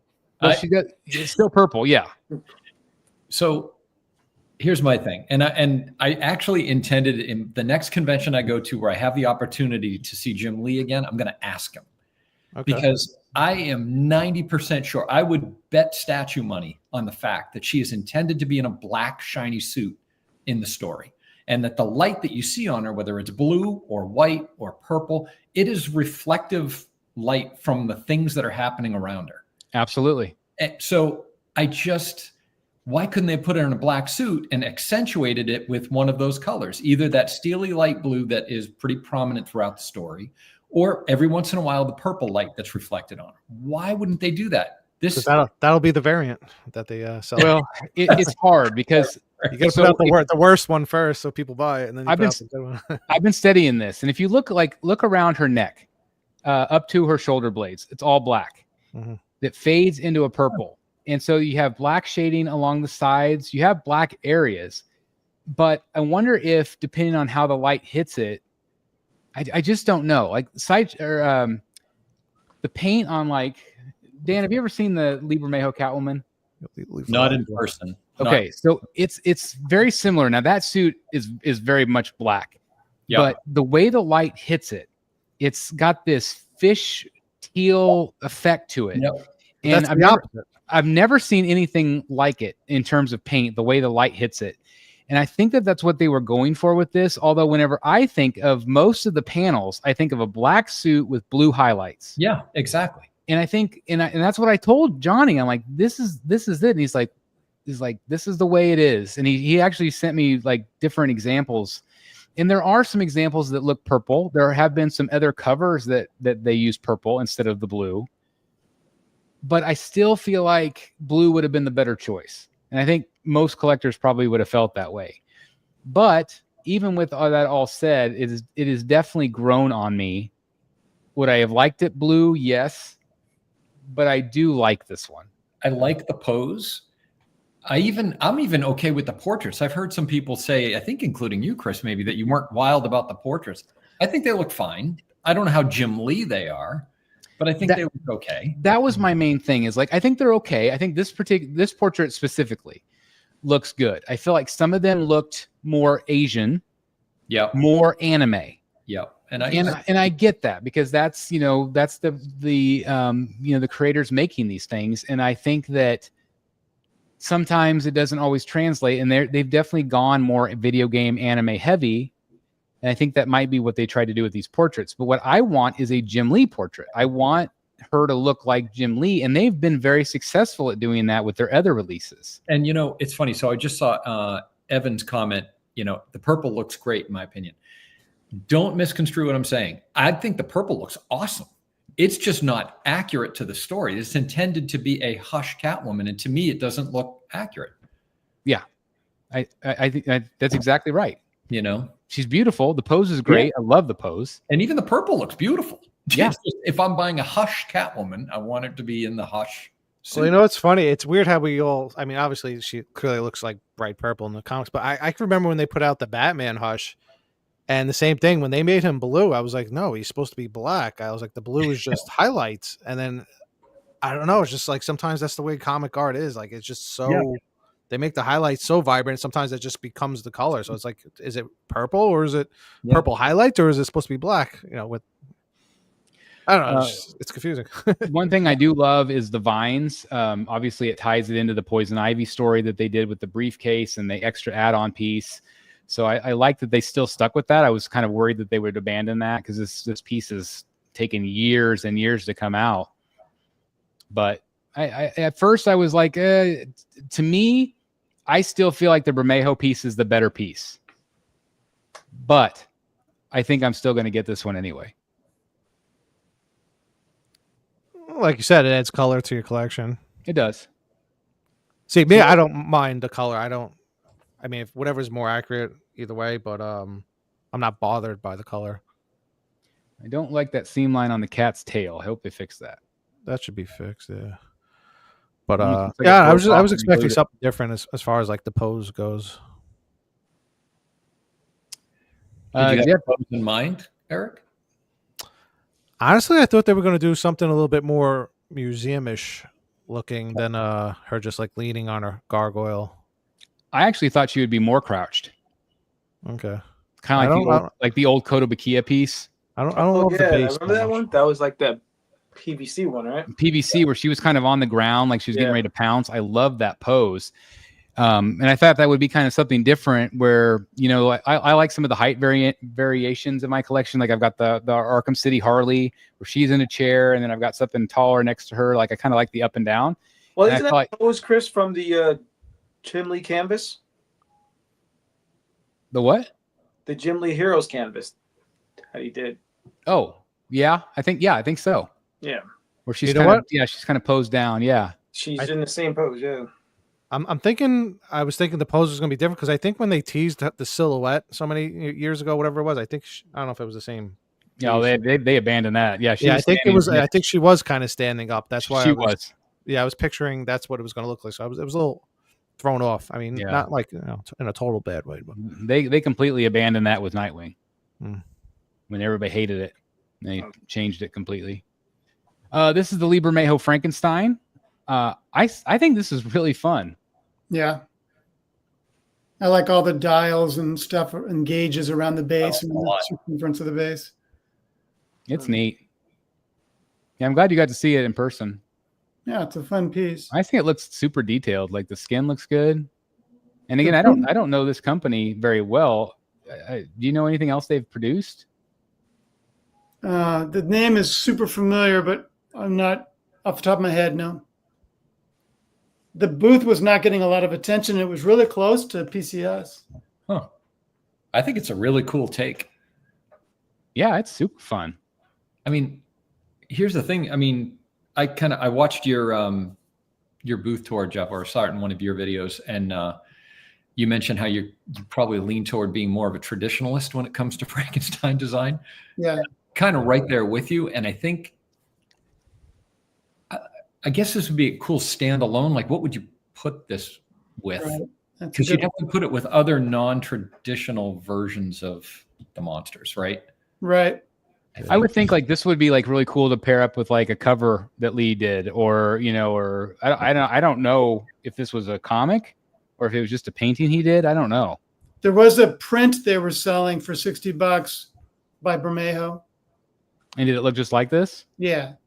Same pose and everything? No, I can't remember. It was raining, and I can't remember if the pose was the same or not. That's cool. I just love that they're doing stuff with his work. I think that's neat. Yeah. I would love to see more of that. Yeah, it's cool they're using his artwork, and the details look amazing, but it's a weird choice to do a modern Frankenstein. What was the Frankenstein movie years back? Was it Robert De Niro? Who played Frankenstein? Yeah, De Niro played Frankenstein. I think so, yeah. Kind of reminds me of De Niro as Frankenstein. A little bit. It has kind of a steampunk vibe to it. Yeah. I feel. Yeah.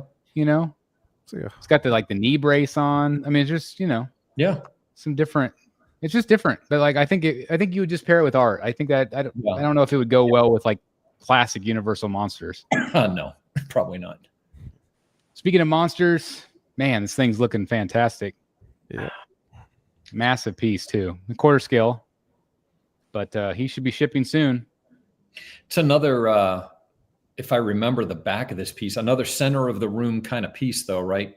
Doesn't this have a really cool backside? It's the bat signal, I think. Yeah, that's right. Where it's like all broken and he's sitting on it. Yep. So it'll be interesting. I'm hoping to get this one. I wasn't sure at first. I'm like, I don't really need another Bane, but I think it's fun. This is that new one from Supercraft that we were talking about. And again, I'm really excited to see this one in person. Man, if their production quality hits their proto quality, holy cow. Yeah, it's unbelievable. These are some of the actual photos from the event. Kind of hit or miss. Yeah, it was one of those pieces that was really hard to photograph through the plexiglass. Oh, yeah. It was tough. Yeah, I didn't see very many great photos of them, which is a shame. Well, Bryan Tan posted some good ones because they took the plexiglass off for him. That's cool. Did you get to see Bryan? No, I never bumped into him. I was curious if he's working with one of these companies. Look at the skin texture. Do you see that on her fingers? Yeah, that's fantastic. Look at that. I mean, that's incredible. So you can display her with or without Lilith.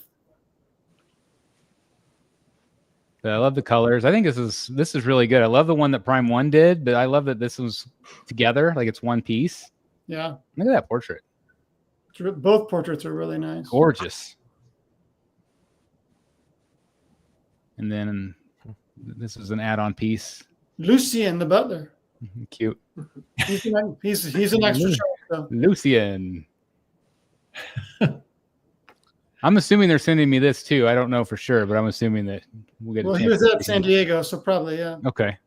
Arm swap out with the chalice. So is he supposed to be kind of the Igor character in the story? I don't know. I've never played the game. This is the one at San Diego. Again, it's really it had weird lighting and the candles light up on both her and on Lucien. That's fun. I wonder if I can convert this to Talia. Oh, we're back to that, are we? Always. She's got bats all over her. I'm not giving up. It's fun.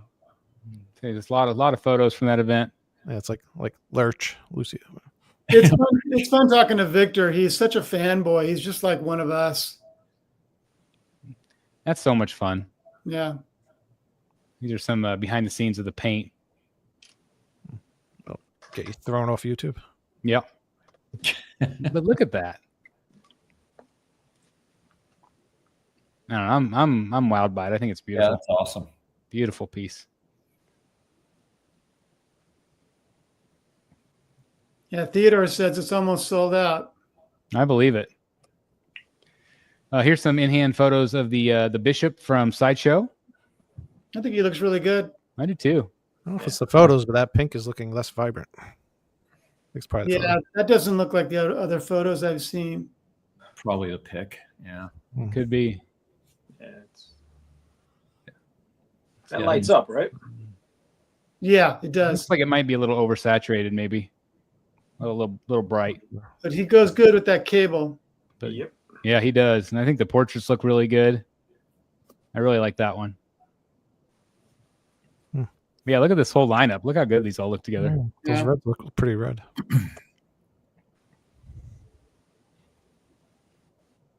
That's the alternate portrait and the regular portrait. I think that portrait lights up too. Oh, with the eyes? The one with the squiggly things, yeah. Oh, really? Yep. That's neat. That's cool. We've already looked at that. This is from the Mondo booth. I thought this was kind of fun with the straight jacket. Yeah, that's totally fun. That's super neat. Oh, a straight jacket. Yeah, it's swap out. It's switch out. The torso out? Right. Yeah, you swap the torso. I thought that was something unique. Yeah, the Mondo booth was fun.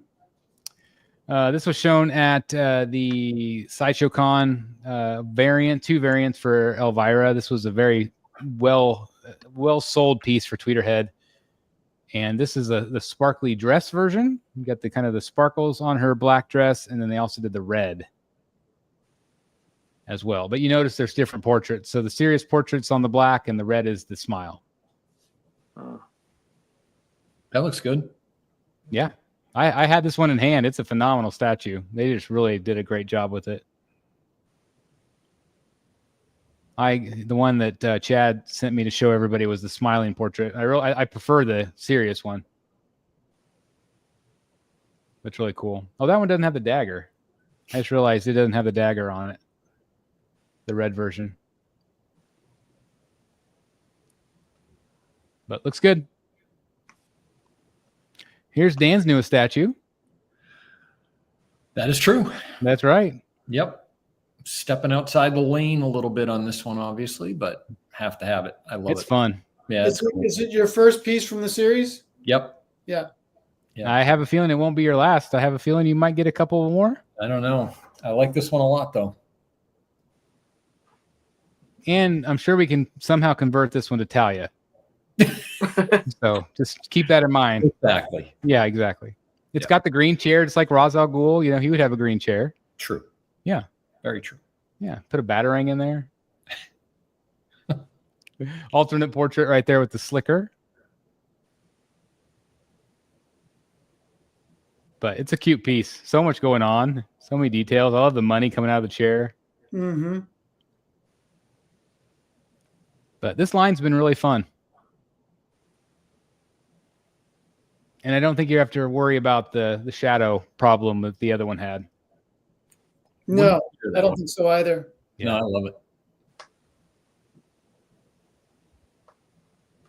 It's fun. Even got cigarette butts on it. Yep. Crazy.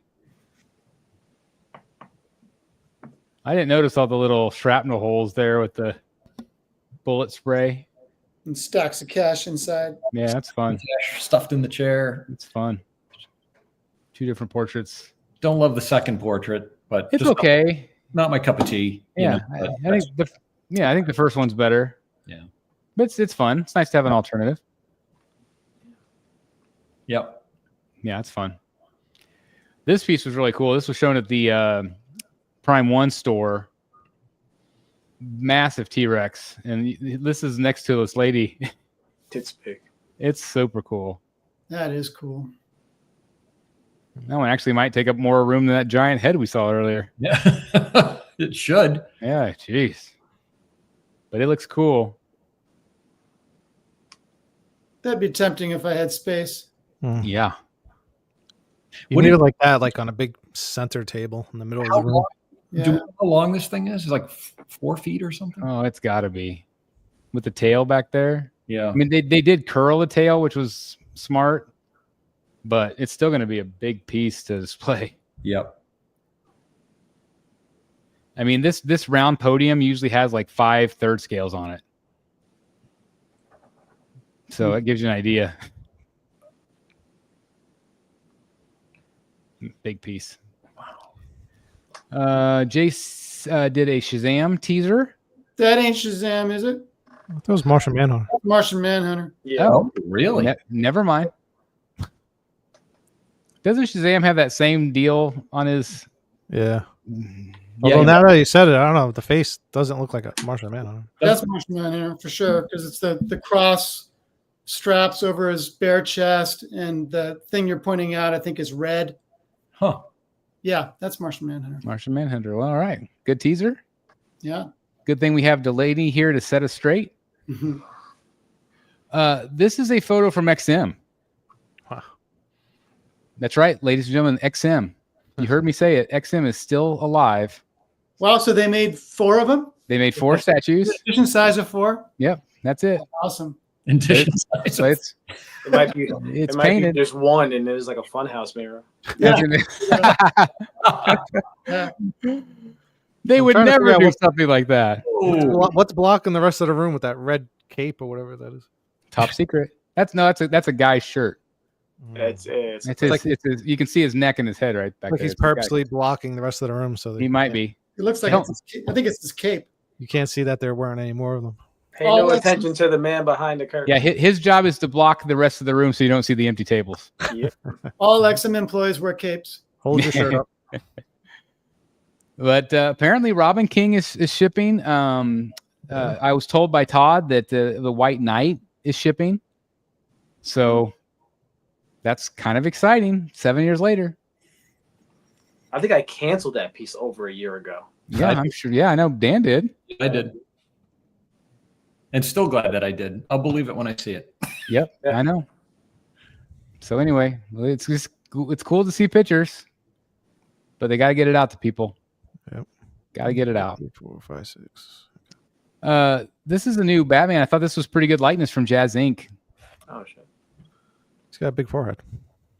Yeah, his head looks really too tall. Yep. That's all I But the mouth looks good. Those That's ears good. are tall. Yeah, something's not right with the cowl, but I like the portrait.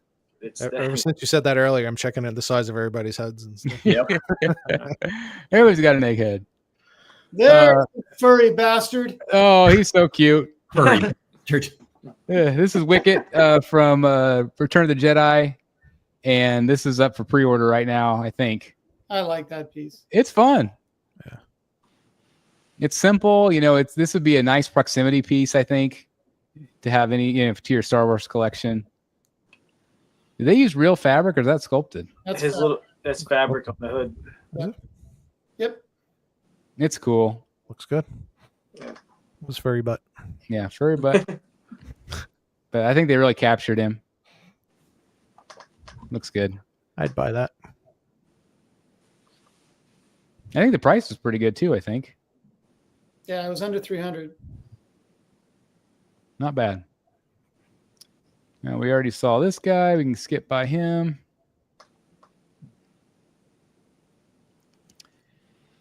Yeah. Here's some photos. This is from In Art. This is their new Harvey Dent. I think that looks fantastic. Looks just like him to me. It does look just like him. Yep. Yeah. They also are going to do a third scale statue as well, which I will be all over, I'm sure. Oh, it's good. But I think this is one of their best likenesses. And, we say all the time, these don't photograph well, but this one does. Yeah. So we'll see. I hope it turns out this good because it's fantastic. And one thing I really liked is they did the podium with it. Wicked is $290. $290. That's a great price. Great price. There's the 3 figures together. And then there's that podium. So for the 6 scale collectors out there, and like I said, they are going to do both of these characters again in 3rd scale. So that's exciting. I was wrong. Howard the Duck has not gone up for pre-order. Oh, okay. Not gone up. All right. Thank you for checking. Yep. So anyway, I think that looks great. There's some in-hand photos of some other J&D things. This is the Sean Connery, which I think is one of their best to date.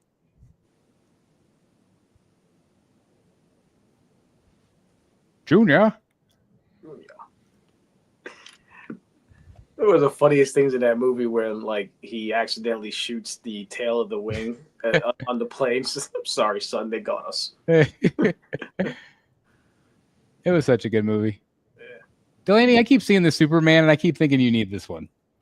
I keep looking at it and I keep thinking that head's just a little bit too small, that neck's just a little bit too long, and that price is just a little bit too high. Too high. Oh, well, those are all good reasons not to get it.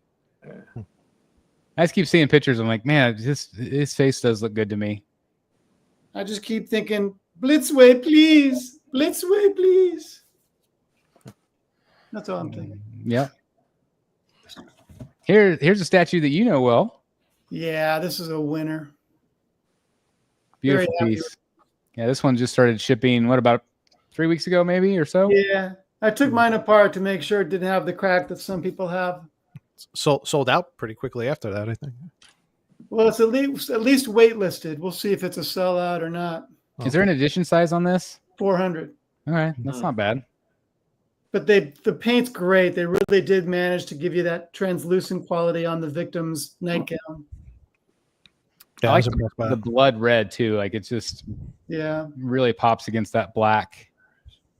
They look good together, all these.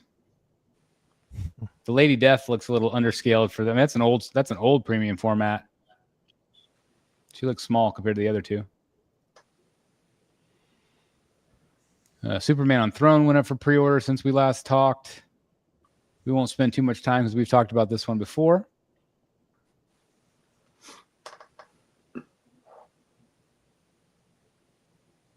I like the back of it, but then once I found out that his parents were like, evil, That's right. I don't have the same love for it anymore. That's right. Well, you can always just pretend like it's old. Thanks to James Gunn. Yeah, you can pretend it's old Christopher Reeve's version.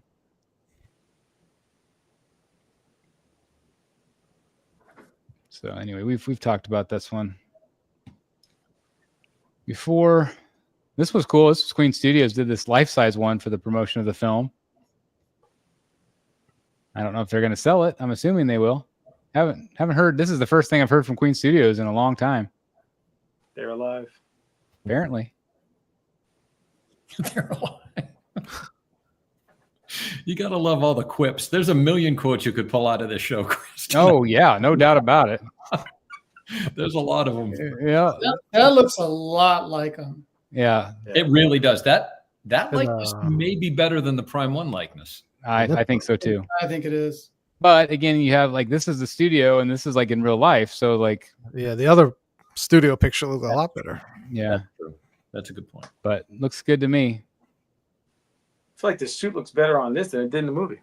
You need that bright sunshine coming from the left-hand side over there on the statue. This is It'll, what it'll look just like him. this is what Sideshow needs to steady for their colors on their suit. Yep.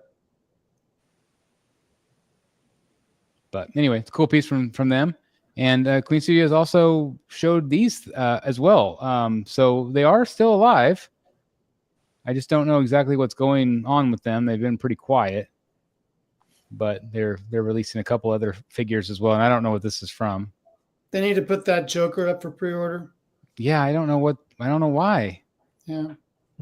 Uh, I Legendary, texted them about it, and they said it's not currently on the schedule. you're kidding. Yeah. Wow. So, do you think they scrapped it? They didn't say that. They just said they don't have a scheduled date for it yet. Well, they showed it a year ago. I know they, yeah.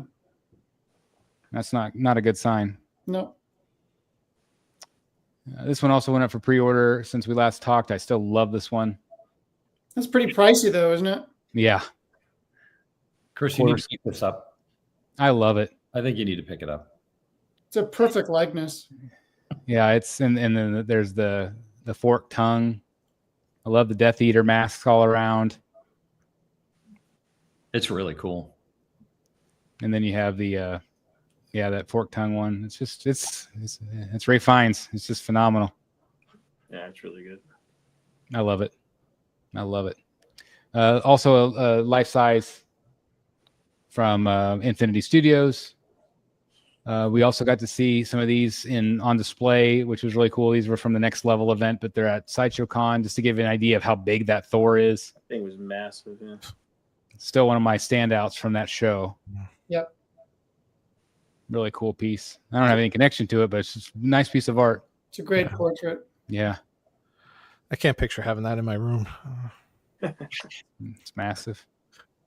And this is that life size Saruman. Jonathan thinks you should convert Voldemort to Italia. Yep. Oh, I actually thought of that. I could just, I could have like green ooze running down the sides of the base. That'll be the pit. Look how good that looks. Wow. I know. It's like Infinity does such a great job. Really great likeness to Christopher Lee. It's awesome. And it's big. It's like it's got a lot going on with this one. But big piece. Yeah. This is the Hot Toys version of Superman, which I think looks okay. I think the portrait looks pretty good, but I think whatchamacallit is better. in art. Yeah. It's not bad. I just don't think that looks like the actor to me enough. I don't either. It's like it's a cosplayer to me. Yep. I don't Looks think real. that looks like crypto enough. Oh my God. Well- one of the funniest things at Comic-Con, someone had a life-size crypto on a pole. And so they crypto flying around the room. It was so funny. What did you think of that giant Galactus guy in cosplay? That was So awesome. I never got to see him in person, but boy, You're kidding. that looked incredible. It That looked guy like- was everywhere. looked I like saw. a- I saw a bunch of reels of the guy when he put together the costume. It's really interesting. It's crazy. so Now this, this is in art, and this looks like him. doesn't that look great? That looks Yeah. great. That looks great. That I looks kind of like there's- the other one better. I don't There is know. you like the other one better? I think so. Yeah. I mean, I don't know. Oh, which you're out one of your was head. The Hot Toys or which one? Whatever was before that. The Hot Toys. Yeah, that was the Hot Toys. To me, this looks just like him. Yeah, I'd say this looks way more like him to me. But again, like we talk all the time, actors, people look different to each other, depending on how we see other people. No, I'm not saying it looked more like. I just felt like the skin and all that looked better. Yeah, it's always going to be like from certain angles. It's going to look more like a. As soon as you were scrolling through the photos, I was like, "Yeah, that one looks a little bit better." But The seam line's awful though. I think I have issues with Superman in general. I can never tell which one looks like Henry Cavill either. So I think it's just I don't know. It's funny they did that in the movies. Like Superman had the glasses. When he has the glasses on, it makes him look different. Yeah. I think all the statues look different. I also think they did a lot better job on Crypto here than the other one. I like that a lot. The Hot Toys looks like a plastic toy to me, Yeah. whereas this one has a lot more detail. The fur is actually sculpted. Yeah, that fur looks good. He looked like he looks like he was taxidermied. Yeah. Yeah. Well, you just put them on a pole, you'll be fine.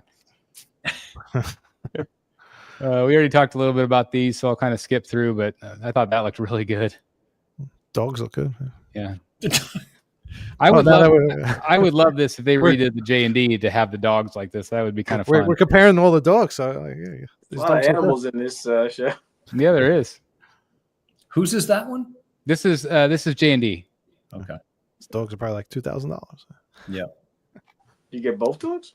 You get both dogs you get both dogs and him, and then you also get the other portrait, which is the smiling portrait, which is this one, which I don't love this one. That does not look right.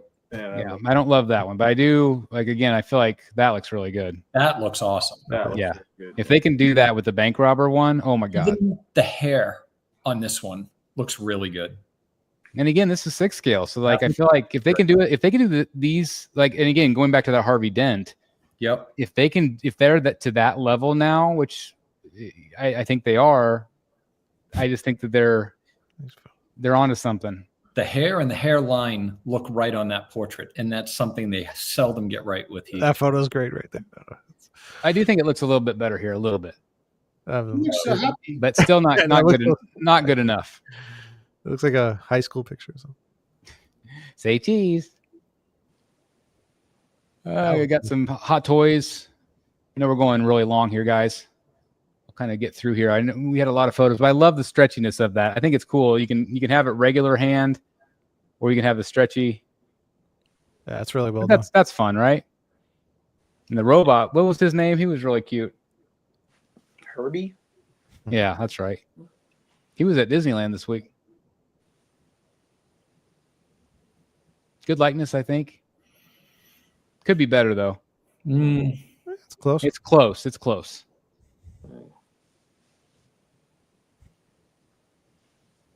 Spoiler alert: she has the baby. Franklin. Baby's Yeah, gone. that's right, Franklin. No pregnant belly on this one, I guess. That looks good. This looks really good to me. Yeah. Look at that. I love that they captured his eyes, I think, with the blue eyes.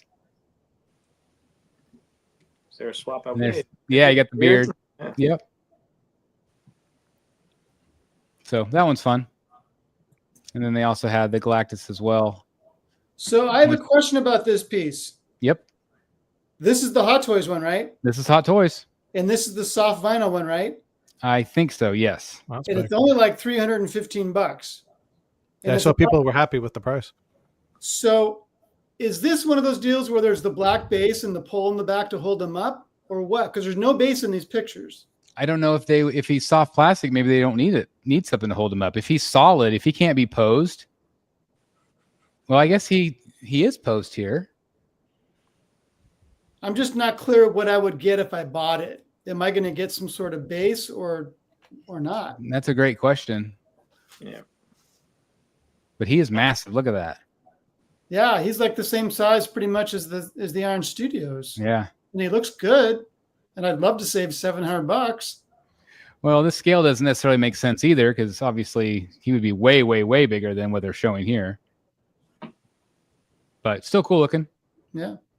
I think I'd rather get the Iron Studios piece. Yeah. Had some stylized Iron Mans that have gone up too this week. I thought this one was pretty fun. Done so many different Iron Mans. But this one has a Tony Stark portrait, which they've done a lot. But I like this one. It's all kind of coming apart. It's kind of cool. That is cool. Sideshow still needs to do a classic Iron Man premium format. Yeah, I can't believe they haven't. Yeah. Bank Robber Joker. I don't love the portrait on this one at all, but I love this. That's awesome. I said if they can do, if like J&D does this pose, Oh my god. oh my god, like it's exactly perfect because it looks exactly like that scene where they're out, right? Can you imagine that in a third scale? Oh my god, I would buy it in a second. In a second. Now, Yes. I don't think he comes in this pose. Imagine like trying to get him in this pose. No, he comes out just like a box, like a figure. But like, yeah, it would not be easy to get him in this pose. But I just love this, and I love the table. This would be really, really neat as a statue. But I feel like the portrait looks better here than their promo photos, but not great. Yeah.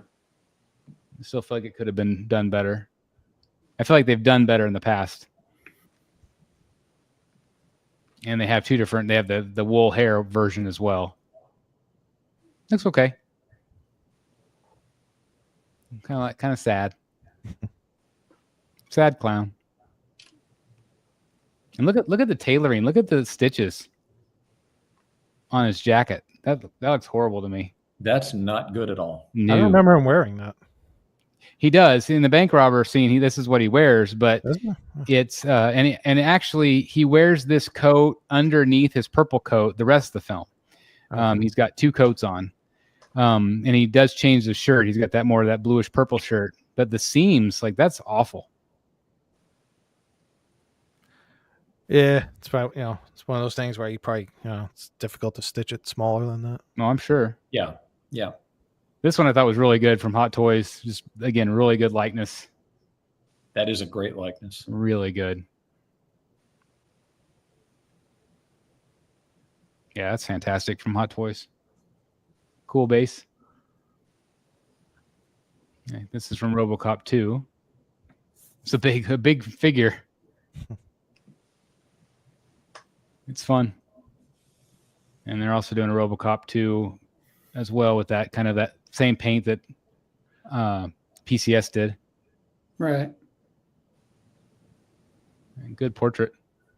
Yeah. Good likeness there. Peter Weller, right? Yep. And you got the battle damage too. You can swap out. I like the Z on his helmet. A lot of swap outs, it looks like. But yeah, it looks good. NR also has a Michael Jackson that they showed off. For all you MJ fans, I thought the portrait looks pretty good. And then they also showed some of these other characters as well at their private event that they had. What's this? This was teased by PCS, and I don't know who it's going to be. I don't think anybody knows yet. Wow. So they've teased eyes. Really nice. Could be Talia. Could be Talia. Be their first DC piece right out of the gate. Imagine. Doing obscure characters. That looks like at least half skill. Yeah. This is that Mythos DC stuff that Sideshow's going to do. They released a few photos of kind of the concept, which I think that looks good. And McFarlane Toys, I threw this one out. Thought it was kind of a fun statue. Sideshow had giant Pokemon statues that they revealed.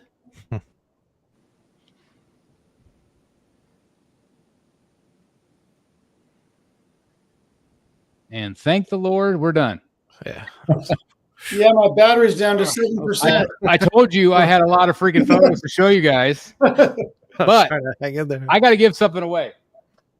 So thank you. We got 135 watching still. Let's give this away. And so what we're going to do is I need to go into my giveaway tool.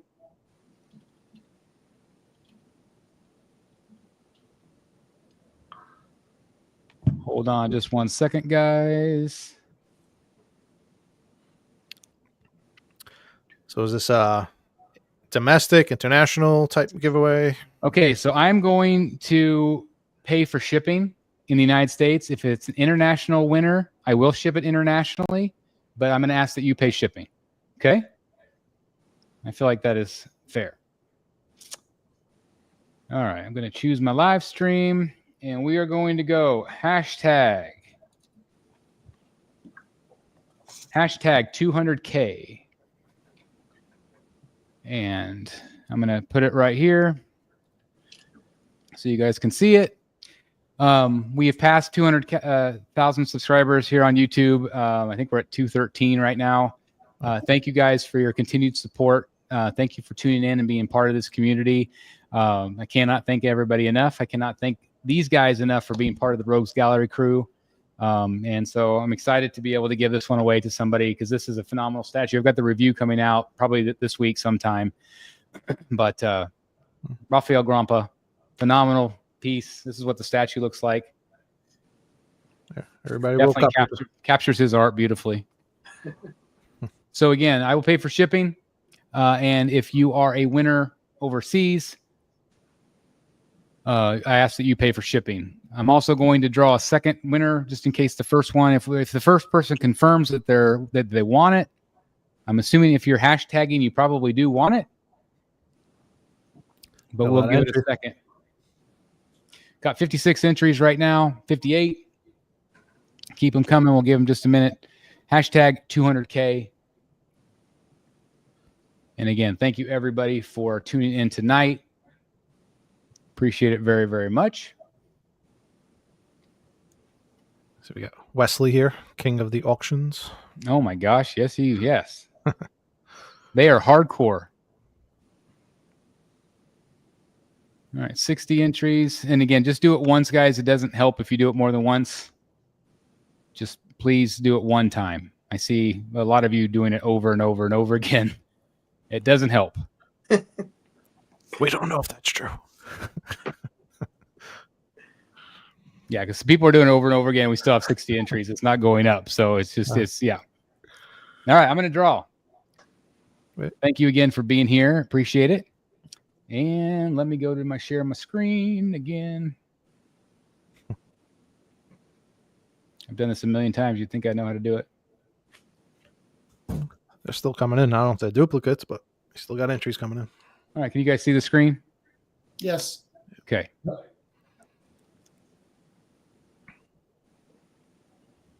And our winner. Ooh, so Batman. I did. Finney? Nope. Carix. I'm not exactly sure how to say that name. But if you would like this, please confirm that you would like it. Let me know if you're international or not.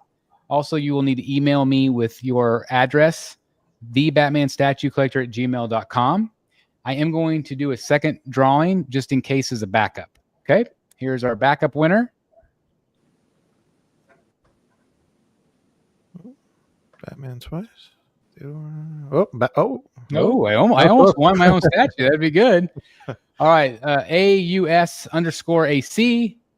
Yep, Kirix is in the chat. Oh my God, that's awesome. I would love it. I'm in the US. Okay, that's fantastic. So here's our winner right here. Thank you very much. I appreciate you. And again, congratulations. Please email me with your address, please, so I can ship this out to you. thebatmanstatuecollector@gmail.com. And he says, congrats on the 200K. And again, thank you all for helping us get there. Cannot thank you guys enough. Continue to support channels like this. Got a great channel right here. Continue to support Secret Sanctuary, all things art over there. People like Jimmy G, constructive. I just went blank. Outrage. Thank you. Constructive Outrage. And so channels like that, you guys continue to support channels and keep this hobby fun, positive. And it's awesome to be able to give something away. So thank you guys very, very much. If you guys would do me a favor, hitting the like button on the way out. Anything else you guys want to say before we wrap it up? Each of you tell me, should I buy the Conan statue? I vote yes. Yes, absolutely yes. Yes. Yes. The lady too. And all the new Sideshow vixens. Yeah, only the lady one. And I look at your Red Sonja beat, like that would look really good It next really to her. would. Yeah. You have those dystopian type pieces that are, I just feel like would really, and again, I just feel like as soon as I saw it, I'm like, that's a Sanctuary piece, but you have to get the one with the girl. And the Laura Crofter. And the mode out too. I vote Conan over all of those. But you can't go wrong with any of them. So anyway. All right. That's great. All right. Thanks for watching, guys. Thanks, gentlemen, for joining me tonight. Sorry I kept you 3 hours. I apologize. It went so long. But anyway, yeah, it's always nice to hang out with my friends. So thank you guys very much. Time to roll. Have a good night, guys. Have a Good night, everybody. Good night. Good night. Guys.